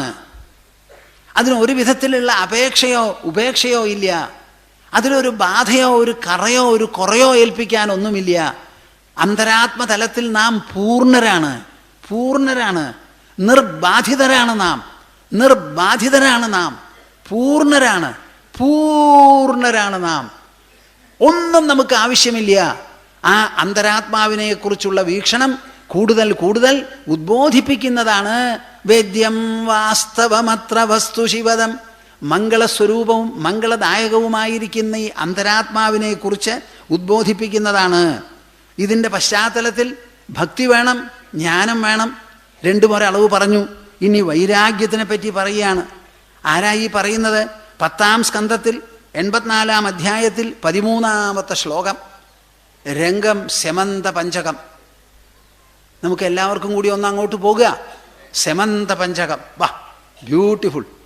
കൃഷ്ണൻ കാര്യങ്ങളെല്ലാം ചെയ്ത് അവസാനിപ്പിച്ചതിന് ശേഷം ഇനി ഇവിടെ ഇരുന്നാൽ ശരിയാവില്ല, നമുക്ക് അങ്ങോട്ട് പോകണം, വേഗം അവിടെ പോയി പല പുണ്യകർമ്മങ്ങളും ചെയ്ത് ദാനധർമ്മങ്ങളൊക്കെ ചെയ്താലേ രക്ഷയുള്ളൂ, കലി ബാധിച്ചു കഴിഞ്ഞു എന്നൊക്കെ പറഞ്ഞ് വസുദേവരും ദേവകിയും എല്ലാവരും കൂടി സെമന്ത പഞ്ചകത്തിലേക്ക് പോയി. കൃഷ്ണനും ബലരാമനും എഴുന്നള്ളി എന്ന് കേട്ടപ്പോൾ മഹർഷിമാരും തപസ്വികളും സന്യാസിമാരും എല്ലാവരും അവിടെ കൃഷ്ണനെയും ബലരാമനെയും കാണാൻ വന്നപ്പോൾ അവരെ അഭിനന്ദിച്ചുകൊണ്ട് സ്വാഗതം ചെയ്തുകൊണ്ട് കൃഷ്ണൻ പറയുകയാണ്. ഭാഗവതത്തിലെ സ്തുതികൾ വളരെ വിശേഷപ്പെട്ടതാ. ആ സ്തുതികൾ പറയുന്ന സമയത്ത് 1-2 ശ്ലോകം ഞാനിവിടെ പറഞ്ഞു. എന്തൊക്കെയാ? നഹ്യമ്മയാനി തീർത്ഥാനി എന്നൊരു ശ്ലോകം, നാഗ്നിർന സൂര്യോ നച ചന്ദ്രതാരകം എന്ന് വേറെ ഒന്ന്. അതിൻ്റെ കൂട്ടത്തിൽ അദ്ദേഹം പറയുകയാണ്, ആ സജ്ജനങ്ങളും മഹാത്മാക്കളും മഹാപുരുഷന്മാരും പരമഭാഗവതന്മാരും എത്ര വിശേഷപ്പെട്ടവരാണ്. അവരുണ്ട് എന്ന് നടിക്കാതെയോ അവരുടെ ജീവിത രീതിയെ നാം വേണ്ടതുപോലെ സമീപിക്കാതെയോ ധിക്കരിച്ചുകൊണ്ടോ അറിയാതെ കഴിഞ്ഞുകൂടുകയാണെങ്കിൽ എത്ര തകരാറാന്നുള്ളത് സൂചിപ്പിക്കാനാ ഈ ശ്ലോകം പറഞ്ഞ് മനസ്സിലാക്കട്ടെ. യസ്യാത്മബുദ്ധി കുണപേതൃധാതുകേ സ്വധീഃ കലത്രാധിഷു ഭൗമ ഇജ്യധീ യസ്തീർത്ഥബുദ്ധി സലിലേ ന കർഹിചിത് ജനേഷു അഭിജ്ഞേഷു സയേവ ഗോഖരഃ. ഈ ശ്ലോകത്തിൻ്റെ അർത്ഥം ഞാൻ പറയാം. നിങ്ങളത് വേണ്ടതുപോലെ മനസ്സിലാക്കി ശ്രീമദ് ഭാഗവതം എത്ര തൊലി ഉരിച്ചാണ് കാര്യങ്ങൾ പറയുന്നത് എന്നൊന്ന് ഗ്രഹിച്ച് എന്നോട് പറഞ്ഞാൽ എനിക്ക് സന്തോഷമായിരിക്കും. അല്ലെങ്കിൽ ഞാൻ സന്തുഷ്ടനാ. എൻ്റെ സന്തോഷത്തിന് ഒരു കുറവുമില്ല. സന്തോഷത്തോടു കൂടിയിട്ടാണ് പറയണത്, സന്തോഷിപ്പിക്കാനാ പറയണത്. യസ്യ ആത്മബുദ്ധി കുണപേതൃധാതുകേ. വാതം, പിത്തം, കഫം എന്ന 3 ധാതുക്കളാൽ ഉണ്ടാക്കപ്പെട്ടതാണ് ഈ ശരീരം, ഉണ്ടായിട്ടുള്ളതാണ്. അതെന്താ? കുണപേ, ആ വാക്ക്, ഓ, ശവം. നമുക്കെല്ലാം കൂടി 2 സാധനം ഉള്ളത്. ഒന്ന് ശവം, മറ്റത് ശിവം. ഇതെന്താ? ഒരു മറുപടി നിങ്ങൾക്കില്ല. എന്ത് ഭാഗവത നിങ്ങൾ കേട്ടേന്ന് എനിക്കറിയില്ല. ഇത് ശവസമമാണിത്. ഇതാണ് വീഴാൻ പോണത്. ശവം. അതിനെ ഉജ്ജീവിപ്പിച്ച് നിർത്തുന്നതാണ് ശിവം. ഇതാ വിളക്കുണ്ട്, അതിലെ എണ്ണ, തിരി, ആ വിളക്ക് ആ ധാതു കൊണ്ട്, ലോഹം കൊണ്ടുണ്ടാക്കിയത്. അതൊരു പാത്രം പോലെ അവിടെയുണ്ട്. അതിൻ്റെ തളിയിൽ എണ്ണ ഒഴിച്ചു, ഒരു തിരിയിട്ടു. ഈ 3 എണ്ണം കൂടിയ അഗ്നിയാവോ? ആ അഗ്നി കത്തുന്നത്, ജ്വലിക്കുന്നത് ഒരെണ്ണം കൊണ്ട് ആ തിരി കത്തിച്ചാലാണ് അവിടെ അഗ്നി വരുന്നത്. ആ 3 എണ്ണം പോലെയാണ് ഇത്. ആ വിളക്കിനോ എണ്ണയ്ക്കോ തിരിക്കോ പ്രകാശമുണ്ടോ? അത് സജീവമാണോ? അല്ല. അതുപോലെ വാതപിത്ത കഫങ്ങൾ കൊണ്ടുണ്ടാക്കിയിട്ടുള്ളതായ ഈ ശരീരത്തെ ശ്രീമദ് ഭാഗവതം വിവരിക്കുന്നത് കുണപേ ത്രിധാതുകേ. കുണപേ ഒന്ന് പറയൂ. കുണപേ ത്രിധാതുകേ. വാതം, പിത്തം, കഫം എന്ന് പറയുന്ന 3 ധാതുക്കളാൽ ഉണ്ടായിട്ടുള്ളതായ ഈ ശരീരമുണ്ടല്ലോ, ആ ശരീരത്തിൽ യസ്യ ആത്മബുദ്ധി. ആർക്കാണോ ഇതിൽ ഞാൻ എന്നുള്ള ബുദ്ധി വരുന്നത്, ഇതാണ് ആത്മാ, ഇതാണ് ആത്മാ. അല്ലേ അല്ല, അല്ലേ അല്ല, ഇത് ജഡമാണ്, ജഡമാണ്. ഇതിനെ ഉജ്ജീവിപ്പിച്ച് നിർത്തുന്നത് ചേതനാത്മകമായ ഒരു സാന്നിധ്യമാണ്. ആ ചേതന ഈ വാതവും പിത്തവും കഫവും പോലെ അല്ല. അത് ദ്രവ്യമല്ല, അത് ഊർജമല്ല, ദ്രവ്യോർജങ്ങൾക്ക് അതീതമാണ്. അത് ചേതനാമയമാണ്. ഇരുമ്പ് കമ്പിയെ പഴുപ്പിച്ചത് ചുവന്നു അഗ്നി സമമായാലും അവിടെ ഇരുമ്പ് കമ്പി അഗ്നിയല്ല. കേൾക്കുന്നുണ്ടോ? വെള്ളത്തിൽ ഉപ്പിട്ടു, ആ ഉപ്പിട്ടപ്പോൾ അത് ഉപ്പ് രസമായി. മധുരമിട്ടു, അത് മധുരരസമായി. അങ്ങനെ മധുരരസമാണ് വെള്ളത്തിന് എന്നുണ്ടെങ്കിലും ആ മധുരം വെള്ളത്തിലുള്ളതോ അതോ പഞ്ചസാരയ്ക്കുള്ളതോ? അപ്പൊ വെള്ളത്തിന് മധുരം പഞ്ചസാര എന്ന് പറയാൻ നിങ്ങൾക്ക് പറ്റുമോ? അതുമാതിരി വാതപിത്ത കഫങ്ങൾ കൊണ്ടുണ്ടായിട്ടുള്ളതായി ദേഹം ഒരിക്കലും ഞാനാണെന്ന് വിചാരിക്കരുത്. അത് ശവമാണ്, ശവസമമാണ്. യസ്യാത്മബുദ്ധി കുണപേ ത്രിധാതുകേ. വാതം പിത്തം കഫം എന്ന് പറയുന്ന 3 ധാതുക്കൾ കൊണ്ടുണ്ടായ ഈ ദേഹത്തിൽ ആർക്കാണോ ആത്മബുദ്ധിയുള്ളത്? ഒന്ന്. രണ്ടാമതോ സ്വധീഹ് കലത്രാദിഷു. കല്യാണം കഴിച്ചിട്ടുള്ള ഭാര്യ, ആർക്കാ കല്യാണം? എൻ്റെ ശരീരം പുരുഷ ശരീരം അല്ലെങ്കിൽ സ്ത്രീ ശരീരം, അതിന് വിപരീതമായിട്ടുള്ള ഒരു ശരീരത്തെയാണ് കല്യാണം കഴിക്കുന്നത്. ഇത് കുണപമാണെങ്കിൽ മറ്റതോ?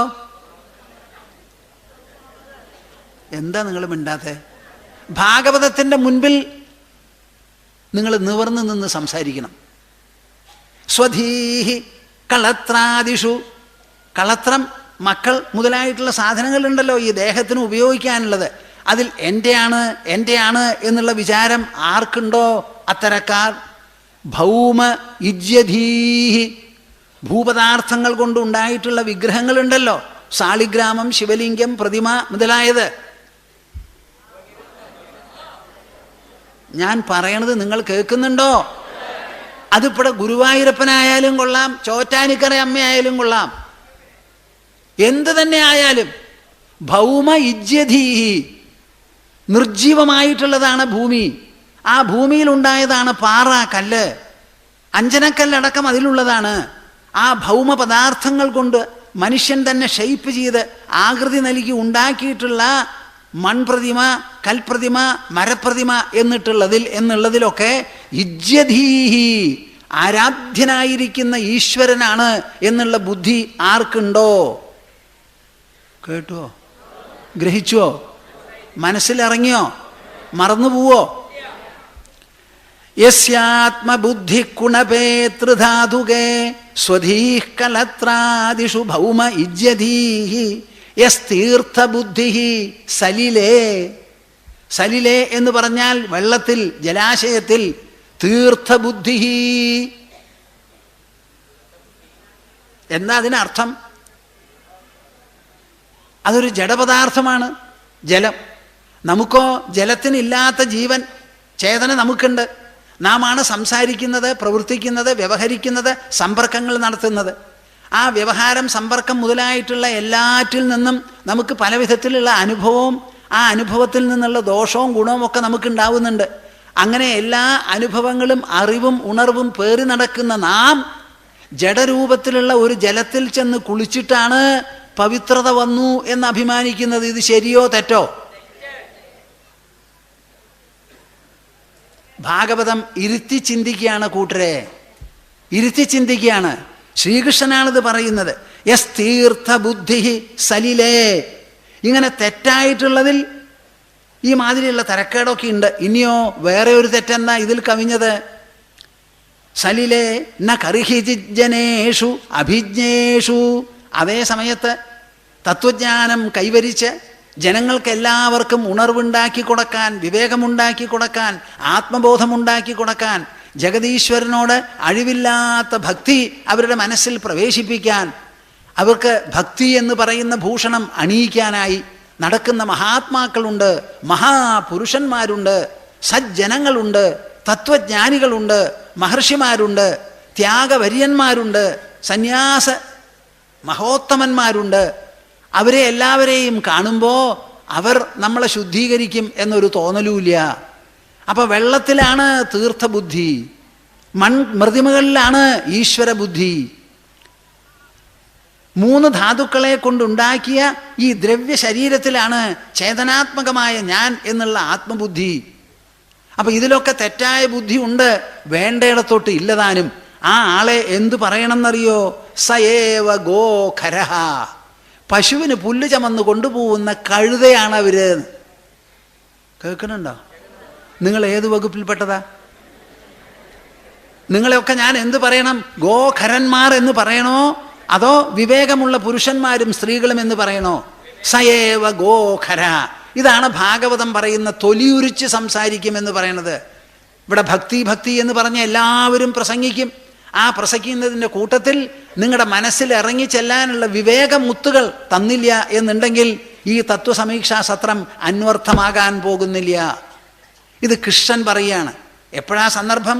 ശമന്ത പഞ്ചകത്തിൽ അദ്ദേഹത്തിനെ കണ്ട് വളരെ സ്തുതിക്കാനും ആരാധിക്കാനും പവിത്രമാകാനും ആ സന്തോഷത്തിന് വേണ്ടി വന്നവരെ അഭിനന്ദിച്ചുകൊണ്ട്, നിങ്ങളുടെ വരവ് വളരെ വിശേഷപ്പെട്ടതാണ്, നിങ്ങൾ എന്നെ കാണാൻ വന്നുല്ലോ, ഞാൻ അങ്ങോട്ട് വന്ന് കണ്ട് നമസ്കരിച്ച് അനുഗ്രഹം മേടിക്കേണ്ടതാണ്, അതിന് പകരം ഇങ്ങോട്ട് വന്നുല്ലോ. മഹാത്മാക്കൾക്ക് ഈ ലോകത്തിലുള്ള സ്ഥാനം എത്ര മഹത്താണ്! ബാക്കി ഒരു സ്ഥലത്തും ഒരാൾക്കും ഒന്നും ചെയ്യാൻ പറ്റില്ല. പ്രതിമകൾ എത്രയോ ഉണ്ടാവട്ടെ, ദേവസന്നിധികൾ എത്രയോ നിർമ്മിച്ചോട്ടെ, ഇതൊക്കെ മനുഷ്യൻ നിർമ്മിച്ചതാണ്. നമുക്കിവിടെ ആവശ്യം എന്താ? ഉള്ളിൽ കിടക്കുന്ന മനസ്സിനെയും ബുദ്ധിയെയും ഉദ്ബുദ്ധമാക്കാനുള്ള തത്വകഥനമാണ് നമുക്ക് ആവശ്യം. ഒരു വെള്ളത്തിൽ നിന്നും ഈ കഥനം കേൾക്കില്ല, ഒരു അഗ്നിയിൽ നിന്നും ഇത് കേൾക്കില്ല, ഒരു ദേവാലയത്തിലെ വിഗ്രഹങ്ങളിൽ നിന്നും ഇത് കേൾക്കില്ല, ഒരു പടത്തിൽ നിന്നും ഇത് കേൾക്കില്ല. ഇത് കേൾക്കണം എന്നുണ്ടെങ്കിൽ പ്രബുദ്ധരായിരിക്കുന്ന മഹാമതികൾ, മഹാമനസ്കർ, മഹാത്മാക്കൾ, തത്വദർശികൾ തന്നെ വേണം.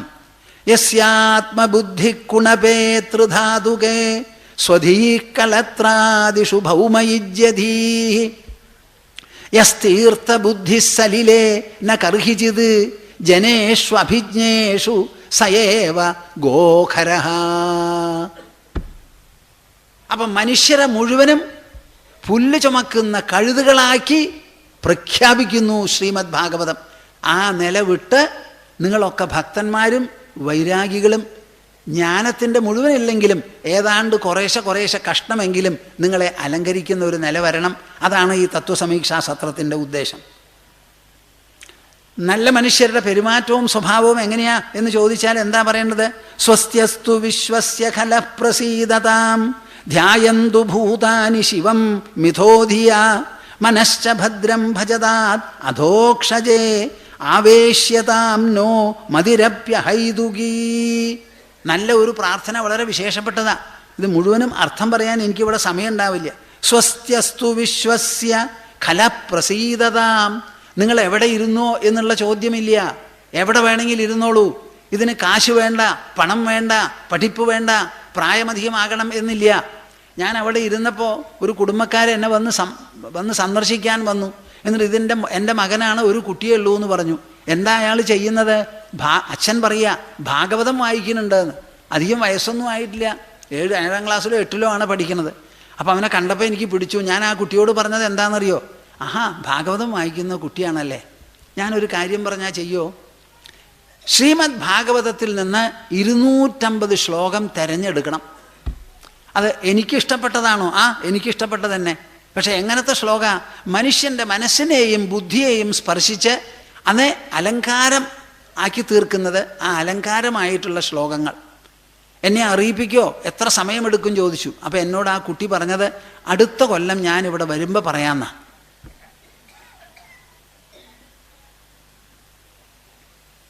എന്തിനാ ഞാനിത് പറഞ്ഞത്? നിങ്ങൾക്ക് എല്ലാവർക്കും ആവാം. ഇവിടെ ഈ തത്വസമീക്ഷാ സത്രം നടക്കണു, ഒരു ക്രിസ്മസ് വെക്കേഷനൊക്കെ ഉണ്ട്. നിങ്ങൾക്കൊരു 12, 13, 14 വയസ്സ് വരെയുള്ള കുട്ടികളെങ്കിലും ഇങ്ങോട്ട് കൂട്ടിക്കൊണ്ടുവന്നൂടെ? നിങ്ങളുടെ വീട്ടിൽ വെക്കണ്ടെന്ന് വിചാരിച്ചിട്ടാണ് ഇവിടെ കാലത്ത് മുതൽക്ക് വൈകുന്നേരം വരെയുള്ള ഭക്ഷണം തരണത്. ഊണ് കഴിച്ച് അങ്ങോട്ട് പൊക്കോളൂ, അവിടെ കിടന്നുറങ്ങിയാൽ മതി. എന്നാൽ കുട്ടികളെ എത്ര പേര് ഇവിടെ കൊണ്ടുവരുന്നുണ്ട്? കൊണ്ടുവരുന്നില്ലല്ലോ. പിന്നെ എങ്ങനെയാ? നിങ്ങൾ നല്ലവരോ ചീത്തവരോ നിങ്ങൾ തന്നെ പറയും. സത്രം നല്ലതാ, സത്രം നല്ലതാ, എൻ്റെ മോന് വേണ്ട, എൻ്റെ മോന് വേണ്ട, എൻ്റെ മോൾക്ക് വേണ്ട, ഇതല്ലേ നിങ്ങളുടെ പാട്ട്? ആ കുട്ടികളെ നല്ലപോലെ വളർത്തിക്കൊണ്ടുവന്നുകൂടെ? പഠിപ്പിച്ചൂടെ? അപ്പം ആ കുട്ടികളെ എങ്ങനെ പഠിപ്പിക്കണം? സ്വസ്ത്യസ്തു വിശ്വസ്യ. കണ്ടോ, അവിടെ ഒരു ദിക്കിലിരുന്നിട്ട് വിശ്വസ്യ, ലോകത്തിന് മുഴുവനും മംഗളം ഭവിക്കട്ടെ, ലോകത്തിന് മുഴുവനും മംഗളമുണ്ടാകട്ടെ. നിങ്ങൾ മറിച്ച് എന്താ ചെയ്യുക? അയൽവക്കക്കാരൻ ശരിയല്ല, ആ അന്യൻ്റെ ദോഷമാണ് നിങ്ങൾ ആവർത്തിക്കുക. അതങ്ങോട്ട് വിട്ടുകളയൂ കൂട്ടരേ. ലോകം മുഴുവനും മംഗളം ഭവിക്കട്ടെ, മംഗളം ഭവിക്കട്ടെ. ഇത് വായ കൊണ്ട് പറയുക, അല്ലെങ്കിൽ മനസ്സുകൊണ്ട് സങ്കല്പിക്കുക. ഇതിനെന്താ വിഷമം? ഇതിനെവിടെ പോകണം? ഏത് യൂണിവേഴ്സിറ്റി പോകണം? സ്വസ്ത്യസ്തു വിശ്വസ്യ ഖലഃ പ്രസീദതാം. അതിനാണ് ഞാനിത് പറയുന്നത്. ഖലഹ, ദുഷ്ടന്മാർ എന്ന് പറയുന്നവർ പോലും അവരുടെ മനസ്സ് പ്രസന്നമാകട്ടെ എന്നാണ് പറയുന്നത്. ദുഷ്ടന്മാർ പോലും പ്രസന്നമാകട്ടെ. ഒരു കുടുംബക്കാര് പാലക്കാട്ട് നിന്ന് വന്നു. അവർ നമസ്കരിച്ചപ്പോൾ പറയാണ്, ഇതെൻ്റെ കസിൻ ബ്രദറാ, അദ്ദേഹം മുഴുത്ത കമ്മ്യൂണിസ്റ്റായിരുന്നു. കമ്മ്യൂണിസ്റ്റ് ആവുന്നതിൽ വിരോധമില്ല, അതൊരു പ്രത്യയ ശാസ്ത്രമാണ്. പക്ഷേ ഇവർ പറയുന്നതിൻ്റെ ഉദ്ദേശം അങ്ങനെ ഒരു കമ്മ്യൂണിസ്റ്റുകാരനായതുകൊണ്ട് ഈശ്വരനെ ധിക്കരിച്ചും വിശ്വസിക്കാതെയും കഴിഞ്ഞ ആളാണ്. ഇപ്പോഴത്തെ സ്ഥിതി എന്താ? പിന്നിൽ നല്ലൊരു കുടുമയും പൂണോലും ഒക്കെ ആയിട്ട് തികഞ്ഞ വിശ്വാസിയാണ്. അതെന്താ അങ്ങനെ? ഒരാളെയും നമ്മൾ വർജിക്കണ്ട. ദുഷ്ടനാണെന്ന് ആരെക്കുറിച്ചും പറയണ്ട. ആ ആളുടെ മനസ്സും പ്രസന്നമാകട്ടെ. ഖലഹ പ്രസീദതാം. ഇതാണ് ഭക്തൻ്റെ വീക്ഷണം, ഭക്തൻ്റെ പെരുമാറ്റം, ഭക്തൻ്റെ സങ്കല്പം, ഭക്തൻ്റെ മന്ത്രം. അല്ലാതെ ബാക്കിയുള്ളവരെ ദൂഷ്യം പറയുന്നതല്ല, ഇടിച്ചു താഴ്ത്തുന്നതല്ല. ഖലപ്രസീദതാം ധ്യായന്തു ഭൂതാനി ശിവം മിഥോ ധിയാ. കേൾക്കുന്നുണ്ടോ നിങ്ങൾ? ശ്രീമദ് ഭാഗവതം ഒരു സാമൂഹ്യ ശാസ്ത്രമോ അതോ വെറും വ്യക്തിയമായിരിക്കുന്ന ഒരു ഭക്തിശാസ്ത്രമോ? ആ സമൂഹം എങ്ങനെ പെരുമാറണമെന്ന് പറയുകയാണ്. ധ്യായന്തു ഭൂതാനി ശിവം മിഥോ ധിയാ.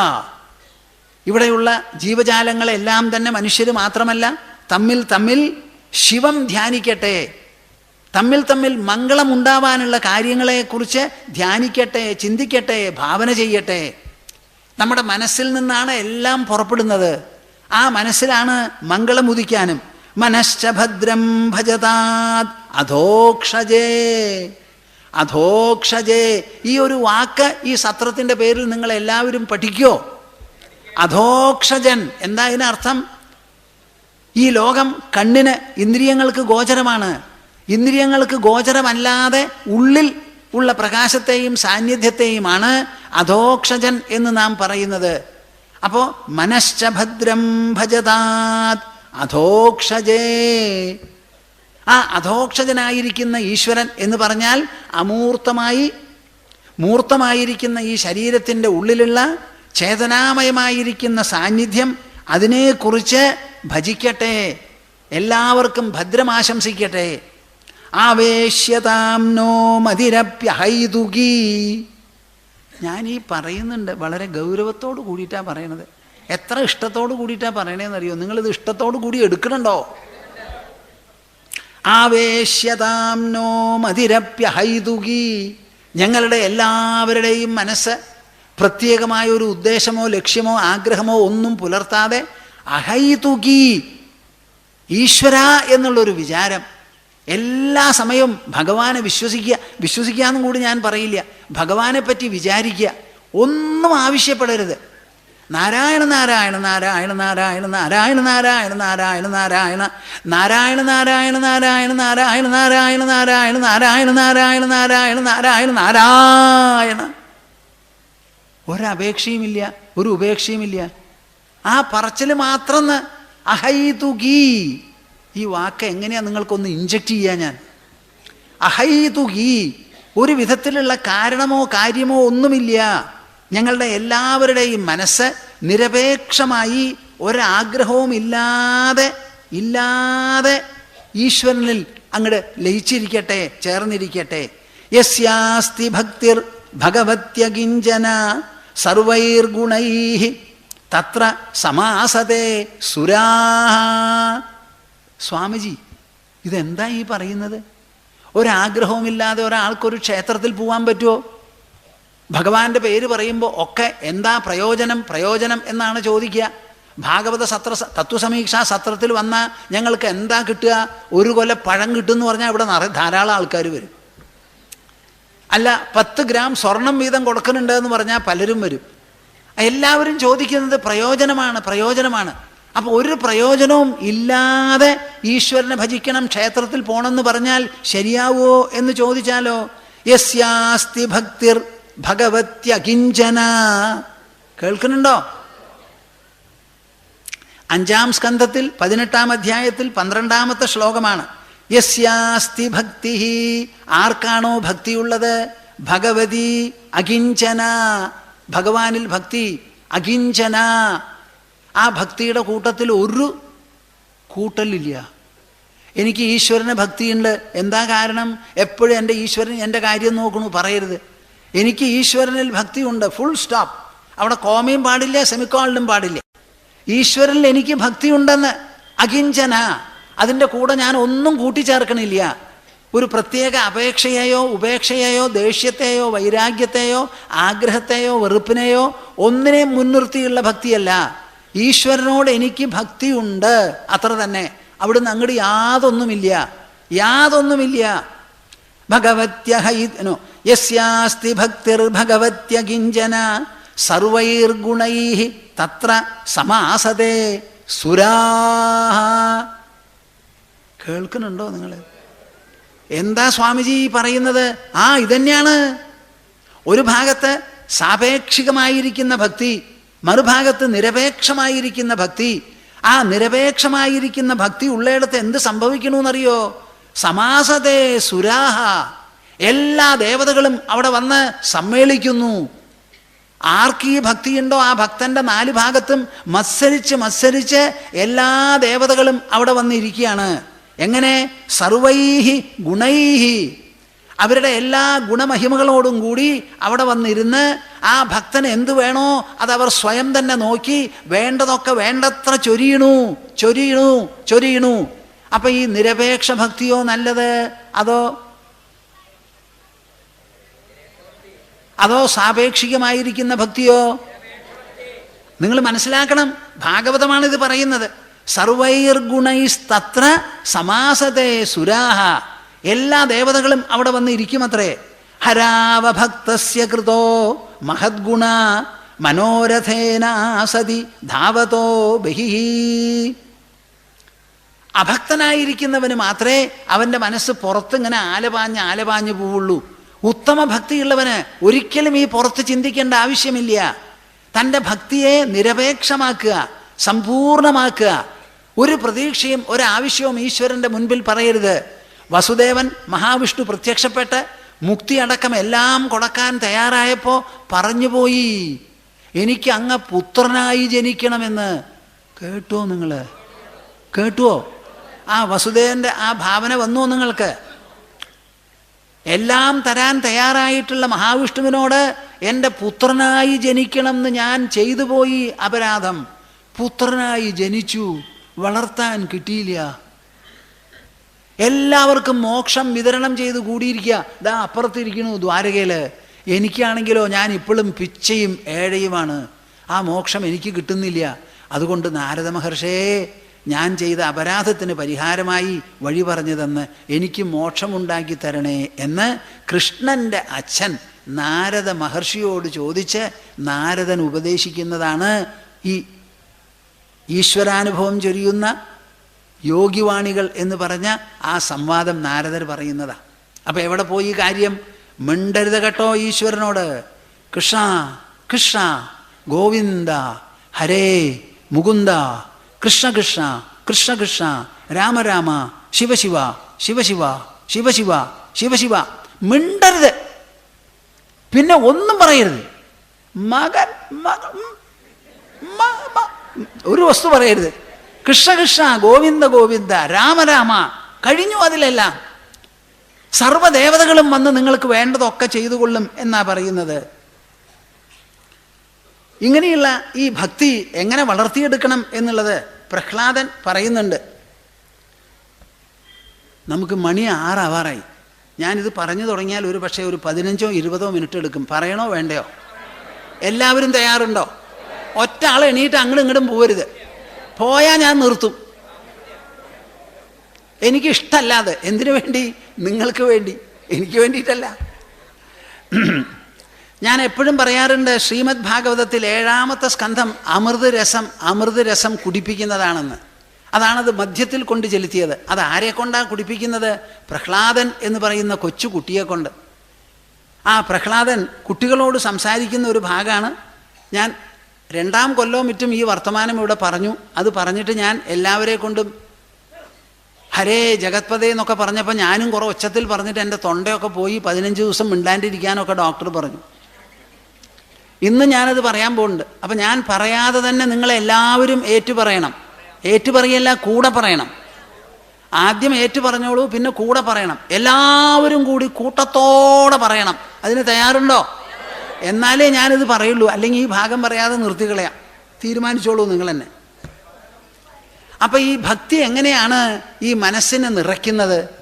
എല്ലാ വിധത്തിലുള്ള പീഡകളും പോരായ്മകളും വല്ലായ്മകളും എല്ലാം നീക്കി എങ്ങനെയാണ് ഈ ഭക്തിക്കൊരു പ്രയോഗമാർഗമുണ്ടോ എന്ന് ചോദിച്ചാൽ, കുട്ടി പ്രഹ്ലാദൻ 7 വയസ്സായ കുട്ടി സഹപാഠികളോട് പറയുന്നതാ. അപ്പോൾ 7 വയസ്സായ കുട്ടികൾക്ക് പോലും ഇത് പരിശീലിക്കാം, പിന്തുടരാം എന്ന് വരുമ്പോൾ മുതിർന്നവരുടെ കാര്യം പിന്നെ പറയണോ? പ്രഹ്ലാദൻ അസുരപുത്രനായിരുന്നു. ഈ സദസ്സിലുള്ളവരൊക്കെയോ നിങ്ങൾ അസുരപുത്രന്മാരാ? അല്ല, മനുഷ്യപുത്രന്മാരാണ്. അപ്പം നമ്മൾക്ക് പ്രമോഷനാണ് എന്തായാലും. അപ്പം നമുക്കത് കൂടുതൽ സാധ്യമാണ്.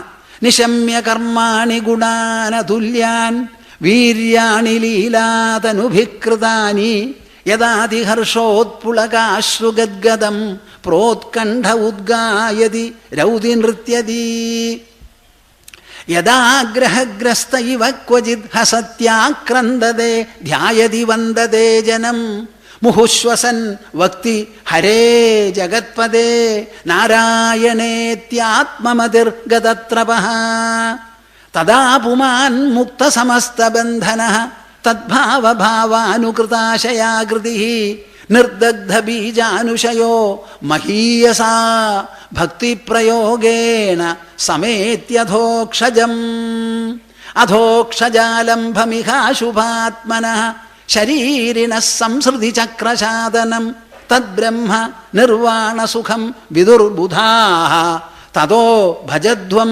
ഹൃദയേ ഹൃദീശ്വരം. 4 ശ്ലോകം കൊണ്ട് ഭക്തി നമ്മളിൽ ജനിപ്പിക്കുന്നതായ പരിണാമങ്ങളും പരിവർത്തനങ്ങളും പരിശുദ്ധികളും എല്ലാം പറഞ്ഞ് അവസാനം എങ്ങനെ ഈശ്വരപ്രാപ്തി ഉണ്ടാവണു എന്ന് പറയുന്നതാണ് ഇവിടെ. 4 ശ്ലോകം. എന്താ? ആദ്യമായിട്ട് പരീക്ഷിത്ത് കേട്ടതുപോലെ കേൾക്കുക. നിശമ്യ കർമാണി ഗുണാനതുല്യാൻ വീര്യാണി ലീലാതനുഭികൃതാനി. ഈശ്വരൻ അസാധാരണമായ ജന്മം കൈക്കൊണ്ട് കൃഷ്ണൻ്റേതോ രാമൻ്റേതോ പോലെയുള്ള വിശേഷപ്പെട്ട സംഭവമാണ് ജന്മം. ആ ജന്മത്തിൽ അമാനുഷമെന്ന് തോന്നിക്കുന്ന പല കാര്യങ്ങളും അവർ ഒറ്റയ്ക്ക് നിർവഹിച്ചിട്ടുണ്ട്. ആ നിർവഹിച്ചതിലുള്ള സാഹസികത, അതിലുള്ള മേന്മ, അതിലുള്ള മഹത്വം, അതിലുള്ള അനിതര സാധാരണത്വം, അതിനുള്ള പുഷ്ടി, മികവ്, ഇങ്ങനെ പല ഗുണങ്ങളും അതിൽ കാണാം. ആ പല ഗുണങ്ങളും നിശമ്യ കേട്ടിട്ട്, നിശമ്യ കർമാണി ഗുണാനതുല്യാൻ. അതുല്യാൻ എന്ന് വെച്ചാൽ നിസ്തുലം. നിസ്തുലമായിരിക്കുന്ന ഗുണമഹിമകളെ വർണ്ണിക്കുന്നതും വിവരിക്കുന്നതും കഥിക്കുന്നതും പ്രതിപാദിക്കുന്നതും ആവർത്തിച്ച് ഊന്നി പറയുന്നതും നിർദ്ദേശിക്കുന്നതുമായിരിക്കുന്ന തത്വപ്രവചനങ്ങൾ കേട്ട് നിശമ്യ കർമാണി ഗുണാനതുല്യാൻ വീര്യാണി ലീലാതനുഭികൃതാനി. പല വിധത്തിലുള്ള വീര്യങ്ങളും പരാക്രമങ്ങളുമുണ്ട്. അതാരാ നിർവഹിച്ചത്? ലീലാതനുഭിഹി. ഒരു വിളയാട്ടാണ്, കളിയാണ് എന്ന് തോന്നത്തക്ക വിധത്തില. കൃഷ്ണൻ എന്തൊക്കെ ചെയ്തു? അതൊക്കെ ദീർഘശ്വാസം വിട്ടുകൊണ്ടാണോ ചെയ്തത്? പാമ്പിൻ്റെ വയറ്റിൽ പോയി, പുറത്തു വന്നു, ഒരല് കെട്ടിയിട്ടു, നടന്നു, 2 മരങ്ങൾ പുറങ്ങി വീണു. എന്തൊക്കെ ചെയ്തിട്ടുണ്ട്? വീര്യാണി ലീലാതനുഭികൃതാനി. ഇതൊക്കെ ഞങ്ങൾ കേൾക്കുന്ന സമയത്ത് ആദ്യം മനസ്സിലാവില്ല, രുചിച്ചില്ല എന്ന് വരാം. അയ്യോ, അതങ്ങോട്ട് കേൾക്കുമ്പോൾ തന്നെത്താനെ നമ്മുടെ മനസ്സിൽ ഒരലിവും ഒരു മാറ്റവും ഒരു താതാത്മ്യവും വരും. വീര്യാണി ലീലാതനുഭികൃതാനി യദാതിഹർഷോത്പുളകാശ്രുഗദ്ഗദം. എപ്പോഴാണോ അതിഹർഷ, രോമാഞ്ചം, ആനന്ദം, പറയുന്നത് ആരോ, കേൾക്കുന്നത് നാം. ചെവിയാണ് കേൾക്കുന്നത്, ആനന്ദമുണ്ടാകുന്നത് മനസ്സിലാണ്. അതിൻ്റെ പ്രതിഫലനമോ രോമാഞ്ചം. കേൾക്കണുണ്ടോ? നിങ്ങൾക്ക് ഉണ്ടാവണുണ്ടോ? യഥാതിഹർഷോത്പുളകാശ്രുഗദ്ഗതം, പുളകമുണ്ടാവും, അതിഹർഷമുണ്ടാവും, എക്സിലറേഷൻ, എക്സ്റ്റാറ്റിക്, പ്രൊഫ്യൂസ് എക്സ്റ്റസി, ഇതൊക്കെ നമുക്ക് ഉണ്ടായി എന്ന് വരും.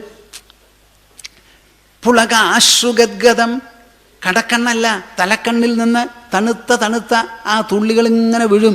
അതെങ്ങാനും ചുണ്ടിൻ്റെ ഉള്ളിൽ കൂടി വായിൽ കിടന്നാൽ അതിന് മധുരമായിരിക്കും, തണവായിരിക്കും. ഇവിടുന്ന് നിങ്ങൾ ദുഃഖിച്ച് കരയുന്നതോ അത് ചൂടും ഉപ്പുരസവുമാണ് അതിനുള്ളത്. ആർക്കെങ്കിലും അനുഭവപ്പെട്ടിട്ടുണ്ടാവോ? യഥാതിഹർഷോത്പുളകാശ്രുഗദ്ഗതം പ്രോത്കണ്ഠ ഉദ്ഗായതി രൗതി നൃത്യതി. പ്രോത്കണ്ഠ, കണ്ഠം തുറന്ന് ആ തുറപ്പിക്കാൻ ഭൂമാനന്ദ സ്വാമിജി എത്ര പാടുപെടുന്നു. തുറക്കണില്ല, എന്നാലും കുരലടപ്പനാണ്, അവിടെ അടച്ചങ്ങോട്ട് കിടക്കുക. എന്താ അത്? ഒന്ന് ഉറക്കങ്ങോട്ട് പറഞ്ഞൂടെ? ആ മനസ്സങ്ങോട്ട് ശുദ്ധമാവട്ടെ, ശരീരം അഴയട്ടെ. പ്രോത്കണ്ഠ ഉദ്ഗായതി, ഉറക്ക പാടുന്നു അത്രേ. കൃഷ്ണ കൃഷ്ണ, ആ പറയുന്നതിലൊരു പിടുത്തമില്ല, ഒരു ഭയമില്ല. പ്രോത്കണ്ഠ ഉദ്ഗായതി രൗതി നൃത്യതി. അത് ചിലപ്പോൾ കരയുന്നതിനും വിരോധമില്ല. ചില രംഗങ്ങൾ മനസ്സിൽ പെടുമ്പോൾ പ്രോത്കണ്ഠ യഥാതിഹർഷോത്പുളകാശ്രുഗദ്ഗതം, പുളകാശ്രുഗദ്ഗതം, ഗദ്ഗതം എന്ന് പറഞ്ഞാൽ തൊണ്ടയിടറല്. പ്രോത്കണ്ഠ ഉദ്ഗായതി രൗതി നൃത്യതി. നാമസങ്കീർത്തന പ്രദക്ഷിണം ഇക്കൊല്ലം എനിക്ക് തന്നെ തോന്നുന്നു ഇത് വളരെ വളരെ അസാമാന്യവും അസാധാരണവുമാണ്. വൃന്ദാവനത്തിൽ പോലും ഇങ്ങനെ നടക്കില്ല എന്നാണ് തോന്നുന്നത്. കേരളം വലിയ ഒരു മാനദണ്ഡമാണ് ഇവിടെ പ്രകടമാക്കുന്നത് എൻ്റെ അഭിപ്രായത്തിൽ. പ്രോത്കണ്ഠ ഉദ്ഗായതി രൗതി നൃത്യതി യഥാ ഗ്രഹഗ്രസ്തൈവ ക്വചിത് ഹസത്യാക്രന്ദതേ ധ്യായതി വന്ദതേ ജനം. ആ ഭക്തി വരുത്തുന്നതായ മാറ്റങ്ങൾ അത് വേണ്ടതുപോലെ നാം ഭക്തിക്ക് അങ്ങോട്ട് കൊടുത്തു. ആ പരിശീലനത്തിൽ ലയിച്ചു ചേർന്നു. അവിടെ പിടിച്ചു വയ്ക്കാതെ അഹങ്കാരമാണ്, മമതയാണ്. ഞാനോ വിദേശത്തുനിന്ന് വന്നവനാണ്, അതോ പഠിച്ചവൻ, ഞാനോ PhD, ഇങ്ങനെയൊക്കെ നാമം ജപിച്ചാൽ എല്ലാവരും എൻ്റെ സഹപാഠികൾ എന്താ പറയുക, കൊളീഗ്സ് എന്ത് പറയും, ഇങ്ങനെയുള്ളൊരു വിചാരമൊന്നും മനസ്സിനെ തീണ്ടരുത്. എന്താ മനസ്സിനെ തീണ്ടരുത് എന്നാണ് ഞാൻ പറയുന്നത്. തീണ്ടുക അത് വാസ്തവത്തിൽ തീണ്ടൽ തന്നെയാ. Let not your mind be polluted by all these petty socialistic considerations, professional standards and etiquettes. After all, you are going to utter the name of the Lord. In uttering the name of the Lord, you are totally different as a person. Be a humble devotee, an inspired devotee, a fiery devotee, an enthusiastic devotee, overwhelmingly so. ഇതാണ് നിങ്ങളെല്ലാവരും വേണ്ടത്. പ്രോത്കണ്ഠ ഉദ്ഗായതി രൗതി നൃത്യതി യഥാഗ്രഹഗ്രസ്ത ഇവ ക്വചിത് ഹസതി ആക്രന്ദതേ ധ്യായതി വന്ദതേ ജനം. ഗ്രഹം പിടിച്ചതുപോലെ, പിശാച ബ്രഹ്മരക്ഷസ് പിടിച്ചതുപോലെ. യഥാഗ്രഹഗ്രസ്ത ഇവ ക്വചിത്, ചിലപ്പോ ഹസതി ആക്രന്ദതേ, വല്ലാതെ ചിരിക്കും, പൊട്ടിച്ചിരിക്കും, പിശാചി ചിരിക്കുന്നത് പോലെ. ആക്രന്ദതേ ധ്യായതി, അതേപോലെ തന്നെ കണ്ണടച്ച്. വന്ദതേ ജനം, ആരെങ്കിലും വന്ന ഭഗവാൻ തന്നെ എഴുന്നള്ളി എന്ന് തോന്നും. വന്നങ്ങോട്ട് കെട്ടിപ്പിടിക്കുക, അല്ലെങ്കിൽ നമസ്കരിക്കുക, അയ്യോ എന്നൊക്കെ പറയുക. യദ ആക്രന്ദതേ ധ്യായതി വന്ദതേ ജനം. ചിലപ്പോൾ നിലവിളിക്കും അത്രേ. മുഹുശ്വസൻ, ദീർഘശ്വാസമായി, പെരും മൂച്ചായി ശ്വാസം. ആ പെരും ശ്വാസത്തോടുകൂടി മുഹുശ്വസൻ വക്തി, ആ വലിയ ദീർഘശ്വാസം എന്ന് പറയുമ്പോൾ ആ സാമാന്യ ബോധമൊക്കെ ഒന്ന് മാറി അങ്ങനെ പറയുമ്പോൾ തന്നെ ആ മനസ്സ് അങ്ങനെ അഴഞ്ഞഴിഞ്ഞ് പ്രകൃതമൊക്കെ മാറിക്കഴിഞ്ഞു. മുഹുശ്വസൻ വക്തി ഹരേ ജഗത്പദേ നാരായണ, ഹരേ ജഗത്പദേ നാരായണ, ഹരേ ജഗത്പദേ നാരായണ, ഹരേ ജഗത്പദേ നാരായണ, ഹരേ ജഗത്പദേ നാരായണേത്യാത്മമതിർഗതത്രപഃ. ഇതങ്ങോട്ട് പറയുന്നതോടുകൂടി ഒരു മനുഷ്യൻ ആ ദേഹബുദ്ധിയൊക്കെ പോയി ആത്മമതിയാകുന്നു. ഭക്തിയുടെ വിശേഷപ്പെട്ട സ്റ്റാർട്ട്ലിംഗ് ലൈറ്റ്നിങ് ഡെവലപ്മെൻ്റാണിത്, ഇഫക്റ്റാണിത്. മുഹുശ്വസൻ ഭക്തിഹരേ ജഗത്പദേ നാരായണേത്യാത്മമതിഃ ഗതത്രപഃ. ഒരു വിധത്തിലുള്ള ലജ്ജയില്ല, അവിടെ കലവറയില്ല, നാണമില്ല, മാനമില്ല, അഭിമാനമില്ല, അപമാനം വരുമോ എന്നുള്ള തോന്നലില്ല. എല്ലാം അങ്ങോട്ട് പൊട്ടി തകർന്ന് മനസ്സിൽ നിന്ന് പോയി. തദാപുമാൻ മുക്തസമസ്തബന്ധനഃ. ഒന്ന് കേൾക്കിൻ കൂട്ടരെ ഈ പറയുന്നത്. തദാ ആ സമയത്താണ്, പുമാൻ മനുഷ്യൻ പുരുഷൻ, മുക്തസമസ്തബന്ധനഃ മുക്തസമസ്തബന്ധനഃ. ഒന്ന് പറയൂ. പോരാ പോരാ. തദാ പുമാൻ മുക്തസമസ്തബന്ധനഃ തദ്ഭാവഭാവാനുകൃതാശയാകൃതിഃ നിർദഗ്ധബീജാനുശയോ മഹീയസാ ഭക്തിപ്രയോഗേണ സമേത്യധോക്ഷജം. ആ സമയത്താണ് മനുഷ്യൻ എല്ലാവിധത്തിലുള്ള കെട്ടുപൂട്ടുകളും മനസ്സിൽ നിന്നും ബുദ്ധിയിൽ നിന്നും അഹങ്കാരത്തിൽ നിന്നും സർവ്വതും അങ്ങോട്ട് അഴിഞ്ഞ് ഉലർന്ന് അലിഞ്ഞ് തദ്ഭാവഭാവാനുകൃതാശയാകൃതിഃ. താൻ ജനിച്ചതോ തൻ്റെ പേരോ തൻ്റെ സ്ഥാനമോ മാനമോ അതൊന്നുമല്ല. ആ ഭഗവാനെ പറ്റിയിട്ടുള്ള ഭക്തിഭാവം, ആ ഭക്തിഭാവത്തിൽ നിറഞ്ഞു നിൽക്കുന്ന ഈശ്വരൻ, ആ ഈശ്വരൻ്റെ ഏതെങ്കിലും ഭാവം, പ്രകടനം, വാക്ക്, ഏതെങ്കിലും ഒന്നിനെ ചൊല്ലി മനസ്സ് ഭാവപൂർണമായി തദ്ഭാവഭാവാനുകൃതാശയാകൃതിഃ. ആ ഭാവം മനസ്സിനെ മുഴുവൻ വിഴുങ്ങും, ഗ്രസിക്കും, എൻഗൾഫ് ചെയ്യും. അങ്ങനെ ചെയ്തതിനാൽ എന്തുണ്ടാവണു? നിർദഗ്ധബീജാനുശയോ. നിർദഗ്ധബീജാനുശയോ.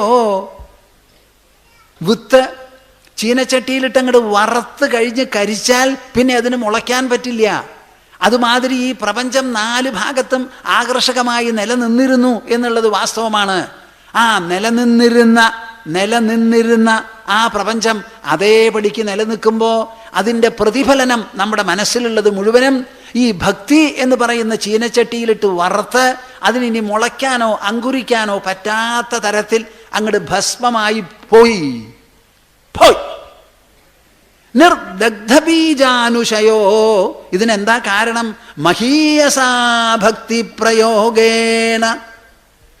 മഹീയസാ അതിപ്രബലമായിരിക്കുന്ന ഭക്തി ഒരു പ്രയോഗ സാധനയായി തൻ്റെ ഉള്ളിൽ പ്രയോഗിച്ചതുകൊണ്ട് ഭക്തി പ്രയോഗേണ എന്താ സംഭവിക്കുന്നത്?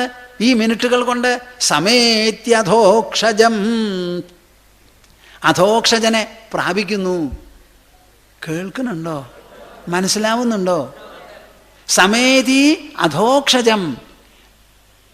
He is able to attain, he attains, he is embraced by, he is engulfed by, he gets dissolved into the invisible Lord. Sametya adhokshajam. Adhokshjalambhamikashubhatmanah ശരീരിണഃ സംസൃതി ചക്രശാദനം. ആ ഉള്ളിൽ നമുക്ക് കിട്ടുന്ന അധോക്ഷജനിൽ നിന്നുള്ള ആലിംഗനമുണ്ടല്ലോ, അധോക്ഷജാലംഭം. ഈ വാക്ക് ഞാൻ എത്ര തവണ പറയണം? അധോക്ഷജാലംഭം, അധോക്ഷജാലംഭം, അധോക്ഷജാലംഭം. ഈ ആലംബനം, ഈ ആലിംഗനം പുറത്തുനിന്നുള്ള വസ്തുവിൽ നിന്നല്ല, അകത്തു നിന്നാണ്.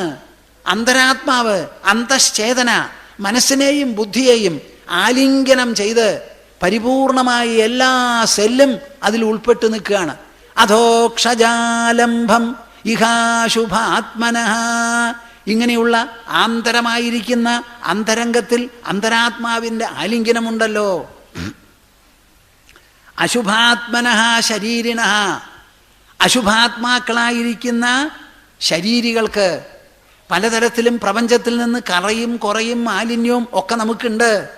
അങ്ങനെയുള്ള ആൾക്കാർക്ക് സംസൃതി ചക്രസാധനം, ഈ സംസാരം ലോകചക്രം, അതിൽ ആവർത്തിച്ച് ജനിക്കുക, മരിക്കുക, പല വിധത്തിലുള്ള വിഷമങ്ങളും വീർപ്പുമുട്ടുകളും അനുഭവിക്കുക എന്ന് പറയുന്നതിന് കാരണമായിട്ടുള്ള ഈ സംസാരം ഉണ്ടല്ലോ, ആ ചക്രസാധനം, അതിനെ അങ്ങോട്ട് മുറിച്ച് അറുത്തങ്ങോട്ട് കളയും. കേൾക്കുന്നുണ്ടോ നിങ്ങൾ?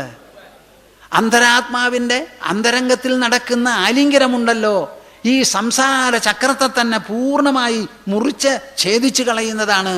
ഇതാണ് ഭക്തിയുടെ വിവരണം.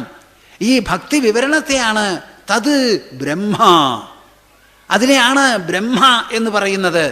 ബ്രഹ്മ എന്ന് പറയുന്നത് ഒരനുഭവമാണ്, ഒരനുഭവമാണത്. അത് വേറെ ഒന്നുമല്ല. ജ്ഞാനം പോലും അനുഭവമാണല്ലോ ജ്ഞാനമാവുന്നത്. ഉപലബ്ധി എന്നാണ് സംസ്കൃതത്തിൽ അതിന് ഉപയോഗിക്കുക. ഉപലബ്ധി മാത്രം. ഈ ഉണ്ടാവുന്ന അനുഭവത്തെയാണ് വേദാന്തങ്ങളും ഉപനിഷത്തുകളും ബ്രഹ്മം എന്ന് പറയുന്നത്. തദ് ബ്രഹ്മ നിർവാണസുഖം. ഇതിനെയാണ് നിർവാണം എന്ന് പറയുന്ന സുഖം. സുഖം രണ്ട് തരത്തിലാണ്. ഇഷ്ടപ്പെട്ടൊരു വസ്തു കിട്ടി നാം വായിലിട്ടോ കണ്ണിലിട്ടോ ചവയ്ക്കുന്ന സമയത്ത് അതിനൊരു സുഖം തോന്നും. ഇതങ്ങനെയല്ല. ഉള്ളതെല്ലാം വിട്ട് മനസ്സും ബുദ്ധിയുമെല്ലാം സ്വതന്ത്രമായി അന്തരാത്മാവിൽ ലയിച്ചു ചേരുന്ന വിശേഷപ്പെട്ട ഒരവസ്ഥയാണ്. ആ അവസ്ഥയാണ് നിർവാണ സുഖം എന്ന് പറയുന്നത്. അതാണ് ബ്രഹ്മം, ബ്രഹ്മപ്രാപ്തി. തദ് ബ്രഹ്മനിർവാണ സുഖം വിദുർബുധാഃ തതോ ഭജധ്വം ഹൃദയേ ഹൃദീശ്വരം. അതുകൊണ്ട് നിങ്ങൾ എന്തു വേണം കുട്ടികളെ? നിങ്ങൾ എന്തു വേണം? സത്രശാലയിൽ ഉപസ്ഥിതരായിട്ടുള്ളവരെ നിങ്ങൾ എന്തു വേണം? തതോ ഭജധ്വം, അതുകൊണ്ട് ഭജിക്കൂ. ആരെ ഭജിക്കണം? ഹൃദയേ, നിങ്ങളുടെ ഹൃദയത്തിൽ തന്നെ. എവിടെ? ആരെ ഭജിക്കണം? ഹൃദീശ്വരം. ആ ഹൃദയത്തിൻ്റെ ഈശ്വരനെ, ഹൃദയത്തിൻ്റെ നിയന്താവിനെ നിങ്ങൾ ഹൃദയത്തിൽ തന്നെ ഭജിക്കൂ. ഹൃദയത്തിൽ തന്നെ ഭജിക്കൂ.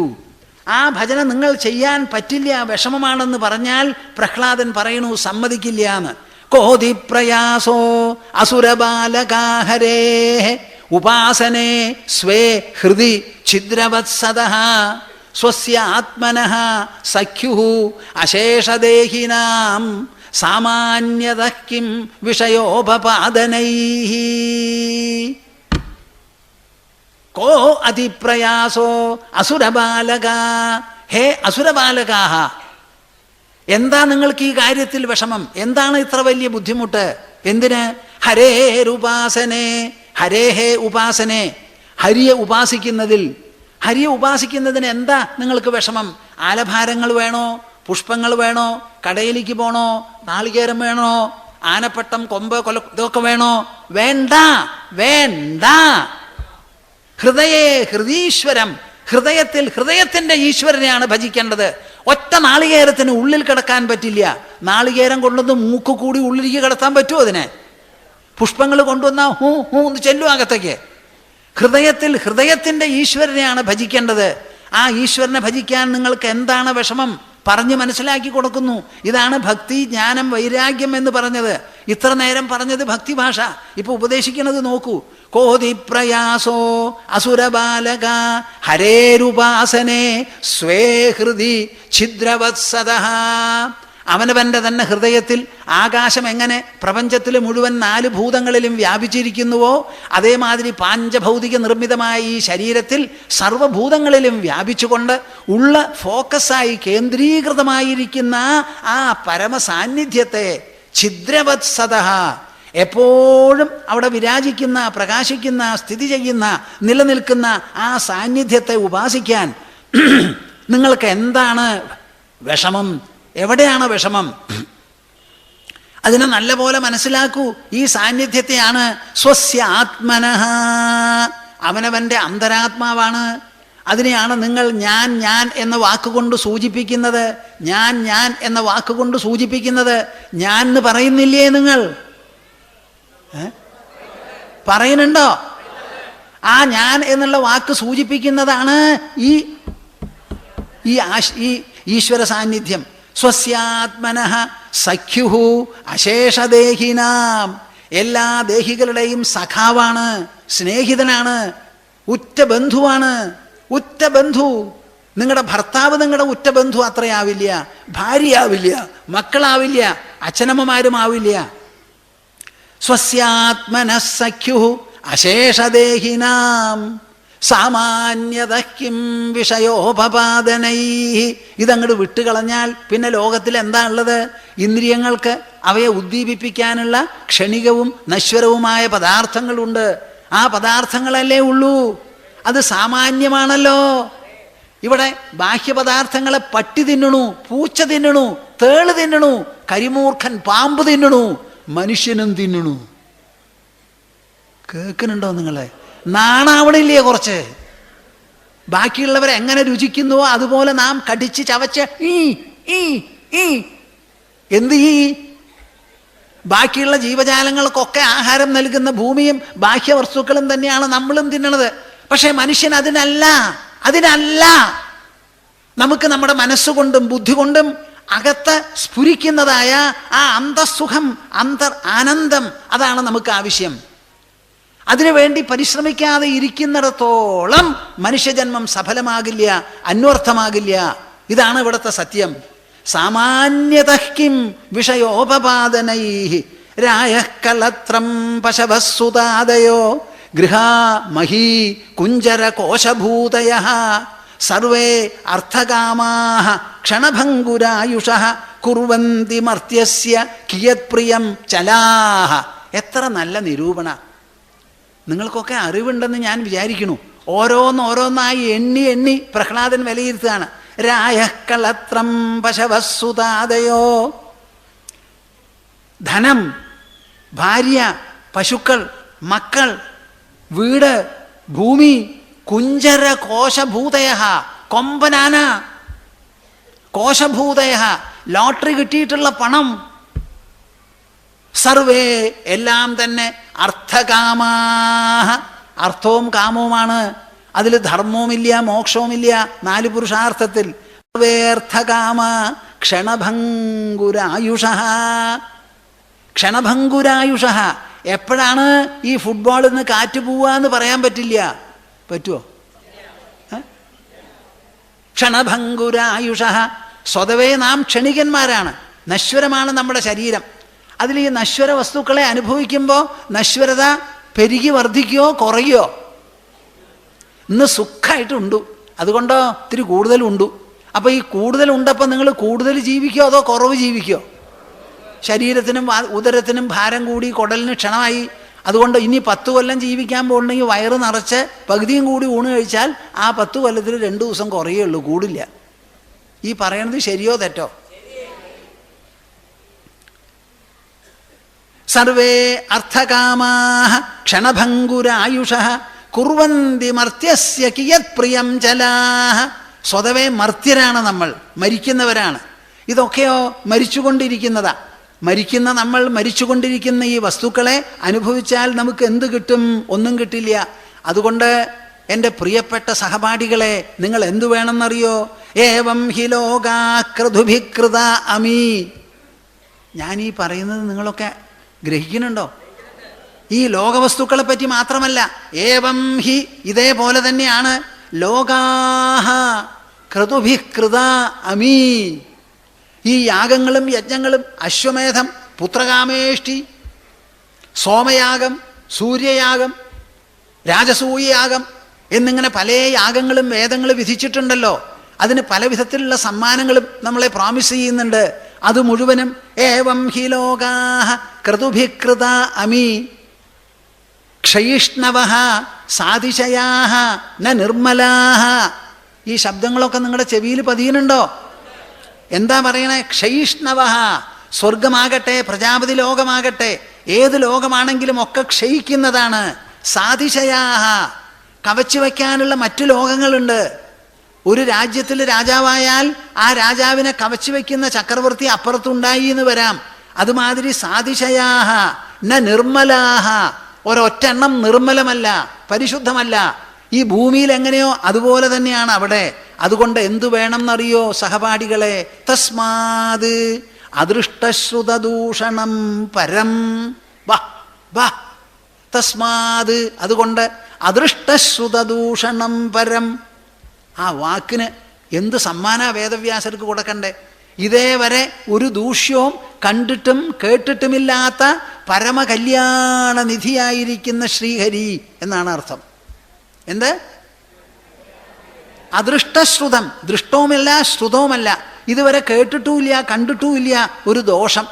അങ്ങനെ അദൃഷ്ടശ്രുതദൂഷണം പരം, ട്രാൻസെൻഡൻ്റൽ, ഇതിനൊക്കെ അതീതമായിട്ട് ഒരാൾക്കും ബാധിക്കാൻ പറ്റാത്തതായിട്ടുള്ള ആ പരം സത്യത്തെ ഭക്തിയാ ഏകയാ ഈശം, ഏകയാ ഭക്തിയ, അങ്ങനെയുള്ള ഈശനെ, ഈശ്വരനെ ഭജത ആത്മലബ്ധയേ, ആ ഈശ്വരനെ നിങ്ങൾ ഏകഭക്തിയോടുകൂടി ഭജിക്കൂ. അവിടെ പുഷ്പം വേണ്ട, ചന്ദനം വേണ്ട, വിളക്ക് വേണ്ട, എണ്ണ വേണ്ട, പാല് വേണ്ട, ത്രിമധുരം വേണ്ട, തൃക്കൂട്ട് വേണ്ട, വേണ്ട വേണ്ട. ഭക്തിയാ ഏകയാ, ഭക്തിയാ ഏകയാ, ഭക്തിയാ ഏകയാ അദൃഷ്ടശ്രുതദൂഷണം പരം ഈശം ഭജത, ഭജിക്കൂ. എന്തിനു വേണ്ടി? ആത്മലബ്ധയേ. വാ, ഈ കണ്ട തെരച്ചിലും അധ്വാനവും ഒക്കെ എന്താ? തനിക്ക് തന്നെ കിട്ടാൻ. കേട്ടോ നിങ്ങൾ? തന്നെ കിട്ടാൻ, ആത്മലബ്ധിക്ക് വേണ്ടി. ശ്രീമദ് ഭാഗവതം എങ്ങനത്തതാണെന്ന് ആലോചിക്കൂ. ഇപ്പോൾ ഇതാണ് 3 സംഗതി ഉണ്ടെന്ന് പറഞ്ഞത്. എന്താണ് ഈ 3 സംഗതി? ഭക്തി, ജ്ഞാനം, വൈരാഗ്യം. വൈരാഗ്യം, വൈരാഗ്യം എന്നത് നിഷ്കിഞ്ചനാമയീ അനുരക്തചേതസഃ ശാന്താമഹാന്തോ അഖിലജീവവത്സലാഃ കാമൈരനാലബ്ധധിയോ ജുഷന്തിയത് തന്നൈരപേക്ഷ്യം ന വിദുഃസുഖം മമ. ഒന്നിനോടും തൻ്റേത് എന്നുള്ള വിചാരമില്ലാതെ നിഷ്കിഞ്ചനന്മാരായി, അഖിലജീവ വത്സലന്മാരായി, ശാന്തന്മാരും മഹാത്മാക്കളുമായി ഈ ലോകത്തിൽ അവരുടെ ബുദ്ധിയിൽ സ്വല്പമെങ്കിലും ആശയോ ആഗ്രഹമോ ഇല്ല. ആഗ്രഹവും ആശയും ആവരണം ചെയ്യാത്ത ബുദ്ധിയോടുകൂടിയിരിക്കുന്ന മഹാത്മാക്കളുണ്ടല്ലോ, അവർക്ക് അനുഭവപ്പെടുന്ന നൈരപേക്ഷ്യം എന്ന് പറയുന്ന സുഖം ബാക്കിയുള്ളവർക്ക് എങ്ങനെ മനസ്സിലാവും? അകിഞ്ചനസ്യ ദാന്തസ്യ ശാന്തസ്യ സമചേതസഃ മയാ സന്തുഷ്ടമനസഃ സർവാഃ സുഖമയാ ദിശഃ. അങ്ങനെ അകിഞ്ചനായിരിക്കുന്ന ഒരു മനുഷ്യൻ സമചേതസ്സോടുകൂടി എല്ലാ ദിക്കിലും ഒരുപോലെ നിറഞ്ഞിരിക്കുന്നതാണ് ആകാശം പോലെ ഈശ്വര സാന്നിധ്യം എന്ന് വിചാരിച്ച് ആ ഈശ്വരൻ എന്നുള്ള വിചാരം കൊണ്ട് മാത്രം, സ്മരണ കൊണ്ട് മാത്രം സന്തുഷ്ടനായിരിക്കുന്നവരുണ്ടല്ലോ, ആ മനുഷ്യന് സർവാഃ സുഖമയാ ദിശഃ, എല്ലാ ദിക്കുകളും സുഖമയമാണ്, സുഖമയമാണ്. ഒരു ശ്ലോകം കൂടി പറഞ്ഞു നിർത്താം. എപ്പോഴും ഞാൻ സംസാരിക്കുമ്പോൾ നമ്മുടെ സംപ്രേഷണ സമയത്ത് ഏഷ്യാനെറ്റിലെ വ്യൂവേഴ്സ് പറയാ, ഒരു ശിവഭക്തൻ എനിക്ക് വല്ലാതെ എഴുതി കരഞ്ഞു. സ്വാമിജി പറയുന്നതിലൊക്കെ വിഷ്ണുവിൻ്റെ കാര്യങ്ങളല്ലേ പറയുന്നുള്ളൂ. ഈ വിഷ്ണു ഭക്തന്മാർ ശിവഭക്തന്മാരെ ആക്രമിച്ച് കീഴടക്കി, എന്താ ശിവനെ പറ്റി പറയാത്തതെന്ന്. അപ്പം ഞാൻ നല്ല സന്ദർഭവും കിട്ടുമ്പോൾ ഒരു ശിവശ്ലോകം പറയാം, ഞാൻ സംസാരിക്കുന്നത് ഭാഗവതാണ് എന്ന് പറഞ്ഞു. ആത്മാത്വം ഗിരിജാമതി സഹചരാഃ പ്രാണാശരീരം ഗൃഹം പൂജാതേ വിഷയോപഭോഗരചന നിദ്രാസമാധിസ്ഥിതിഃ സഞ്ചാരഃ പദയോഃ പ്രദക്ഷിണവിധിഃ സ്തോത്രാണി സർവാഗിരോ യദ്യത് കർമ്മ കരോമി തത്തദഖിലം ശംഭോ തവാരാധനം. ശങ്കരാചാര്യർ എഴുതിയിട്ടുള്ളതാണ് ഒരു ശിവസ്തുതിയ. ആത്മാത്വം, പരമശിവ, വാസ്തവത്തിൽ ഞാൻ എന്ന് പറയുന്ന ഈ ആത്മാവുണ്ടല്ലോ സൂചിപ്പിക്കുന്നത്, അതാണ് അങ്ങ് എന്നെനിക്ക് മനസ്സിലായി. ഗിരിജാമതിഹി, അങ്ങയുടെ ഭാര്യ കൺസോർട്ട് ഉണ്ടല്ലോ, അതെൻ്റെ ബുദ്ധിയാണ്. ഗിരിജാമതി സഹചരാഃ പ്രാണാഃ, എന്നിൽ സഞ്ചരിക്കുന്ന പഞ്ചപ്രാണങ്ങളാണ് അങ്ങയുടെ സഹചരന്മാർ. ശരീരം ഗൃഹം, അങ്ങ് അധിവസിക്കുന്ന കൈലാസം എൻ്റെ ശരീരമാണ്. പൂജാതേ വിഷയോപഭോഗരചന, ഊണ് കഴിക്കാൻ വേണ്ടി വിഭവസമൃദ്ധമായിട്ടുള്ള ഊണ് തയ്യാറാക്കുന്നതാണ് അങ്ങയ്ക്കുള്ള ഒന്നാം തരം പൂജ. നിദ്രാസമാധിസ്ഥിതി, ഞാൻ കിടന്നുറങ്ങുമ്പോൾ പ്രപഞ്ചത്തിനെ മുഴുവനും വിട്ട് ഇന്ദ്രിയങ്ങളിൽ നിന്നും മനസ്സിൽ നിന്നും ബുദ്ധിയിൽ നിന്നും പിൻവലിഞ്ഞ് അന്തരാത്മാവിൽ അമർന്നിരിക്കുന്നുണ്ടല്ലോ, അത് വാസ്തവത്തിൽ നിദ്രയല്ല, ചൈതന്യ സമാധിയാണ്, അസംപ്രജ്ഞാത സമാധിയാണ്, നിശ്ചല സമാധിയാണത്. സഞ്ചാരഃ പദയോ പ്രദക്ഷിണ വിധി. ഞാൻ സഞ്ചരിക്കുന്നത് ഭൂമിയിലാണ്, ഭൂമി ഈശ്വരൻ സൃഷ്ടിച്ചതാണ്. അപ്പം ഈശ്വര സൃഷ്ടമായ ഭൂമിയിൽ നടക്കുമ്പോൾ അത് തന്നെയാണ് പ്രദക്ഷിണം. സഞ്ചാരഃ പദയോ പ്രദക്ഷിണ വിധി സ്തോത്രാണി സർവാഗിരോ. അന്തരാത്മാവ് ഉജ്ജീവിപ്പിച്ചത് കൊണ്ടാണ് ഈ ശബ്ദം നാവിലൂടെ പുറത്തു വരുന്നത്. അപ്പം അതിൽ പ്രകടമാകുന്ന ശബ്ദവും അതിൻ്റെ പിന്നിലുള്ള സാന്നിധ്യവും എല്ലാം തന്നെ അങ്ങയാണ്. വേദങ്ങൾ എങ്ങനെയോ അതുപോലെ, സ്തോത്രങ്ങൾ എങ്ങനെയോ അതുപോലെയാണ് എൻ്റെ വാക്കുകൾ. മാത്രമല്ല, യദ്യത് കർമ്മ കരോമി തത്തദഖിലം ശംഭോ തവാരാധനം. ഞാൻ എന്തെല്ലാം പ്രവൃത്തികൾ ചെയ്യുന്നുണ്ടോ, വായ കൊണ്ടോ മൂക്കുകൊണ്ടോ നാവുകൊണ്ടോ എന്തൊക്കെയുണ്ടോ കൈകാലുകൾ കൊണ്ട്, അത് മുഴുവനും ഹേ ശംഭോ അങ്ങയ്ക്കുള്ള ആരാധനമാണ്. മനോനിവൃത്തി പരമോപശാന്തി സാ തീർത്ഥവര്യാ മണികർണികാച ജ്ഞാനപ്രവാഹ വിമലാദിഗംഗ സാ കാശികാഹം നിജബോധരൂപ. മനോനിവൃത്തി പരമോപശാന്തി. മനസ്സ് ബാഹ്യവസ്തുക്കളിൽ നിന്ന് നിവൃത്തിക്കുക, അതിൽ പിന്നാക്കം വരുന്നുണ്ടല്ലോ, ഇതാണ് പരമമായിരിക്കുന്ന ഉപശാന്തി. സാ തീർത്ഥവര്യ മണികർണികാച. അതാണ് ഏറ്റവും വിശേഷപ്പെട്ട തീർത്ഥം, ശ്രേഷ്ഠമായിരിക്കുന്ന തീർത്ഥം. അതാണ് മണികർണിക എന്ന് പറയുന്ന ഘട്ടം. ജ്ഞാനപ്രവാഹ വിമലാദിഗംഗ. ഈ ജ്ഞാനമുണ്ടല്ലോ, ഞാൻ എന്നുള്ള ആ ഫീലിംഗ്, ആ തോന്നൽ, ആ അനുഭവം, അതാണ് ഏറ്റവും നിർമ്മലമായിരിക്കുന്ന ഗംഗ. പല പ്രവൃത്തികൾ ചെയ്താലും ഈ ഞാൻ എന്നിൽ കലരപ്പെട്ടിട്ടില്ല. കള്ളനും ഞാൻ എന്ന് പറയുന്നു, മുള്ളനും ഞാൻ എന്ന് പറയുന്നു, ഭൂസുര ശ്രേഷ്ഠനും ഞാൻ എന്ന് പറയുന്നു, ഈശ്വരനും ഞാൻ എന്ന് പറയുന്നു. അപ്പം ഈ ഞാൻ ഒരു വിധത്തിലുള്ള കളങ്കവുമില്ല. അതിനെ വേണ്ടതുപോലെ മനസ്സിലാക്കുന്നതാണ് ജ്ഞാനപ്രവാഹ വിമലാദിഗംഗ സാ കാശികാഹം നിജബോധരൂപ. അതാണ് കാശിക, അതാണ് നിജബോധരൂപം. അവനവനെ പറ്റി വേണ്ടതുപോലെ ഉണ്ടാവുന്ന ബോധമാണ് വാസ്തവത്തിൽ കാശി എന്ന് പറയുന്നത്. മനോനിവൃത്തി പരമോപശാന്തി സാ തീർത്ഥവര്യ മണികർണികാച ജ്ഞാനപ്രവാഹ വിമലാദിഗംഗ സാ കാശികാഹം നിജബോധരൂപ.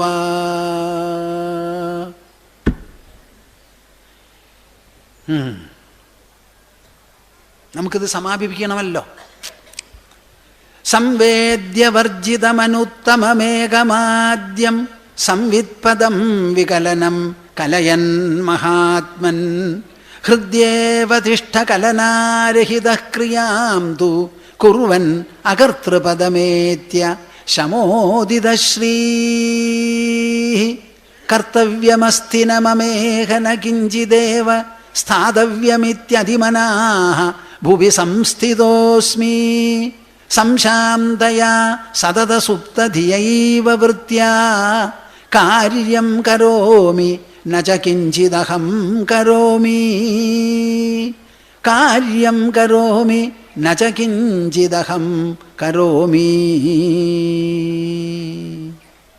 എല്ലാ പ്രവൃത്തികളും ഞാൻ ചെയ്യുന്നു, എന്നാൽ ഞാൻ ഒന്നുമേ ചെയ്യുന്നില്ല. വസിഷ്ഠർ പറഞ്ഞതാണിത്. ഹരിഹി ഓം ഹരിഹി ഓം ഹരിഹി ദാ ഓ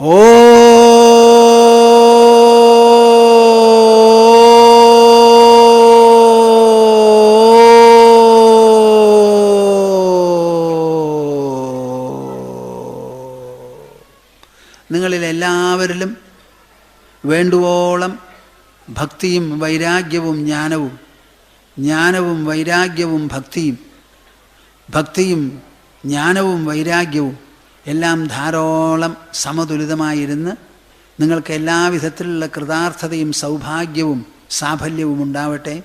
ഉത്തമാഭിലാഷങ്ങൾ നിറവേറട്ടെ. നല്ല സന്താനങ്ങളും ആ സന്താനത്തെ ചൊല്ലിയുള്ള സമൃദ്ധിയും ഉണ്ടാവട്ടെ. എല്ലാവരെയും ഞാൻ മനസ്സാ ആലിംഗനം ചെയ്ത് അനുഗ്രഹിക്കുന്നു. ഹരി ഓം തത്സ. ജയ ഗുരു.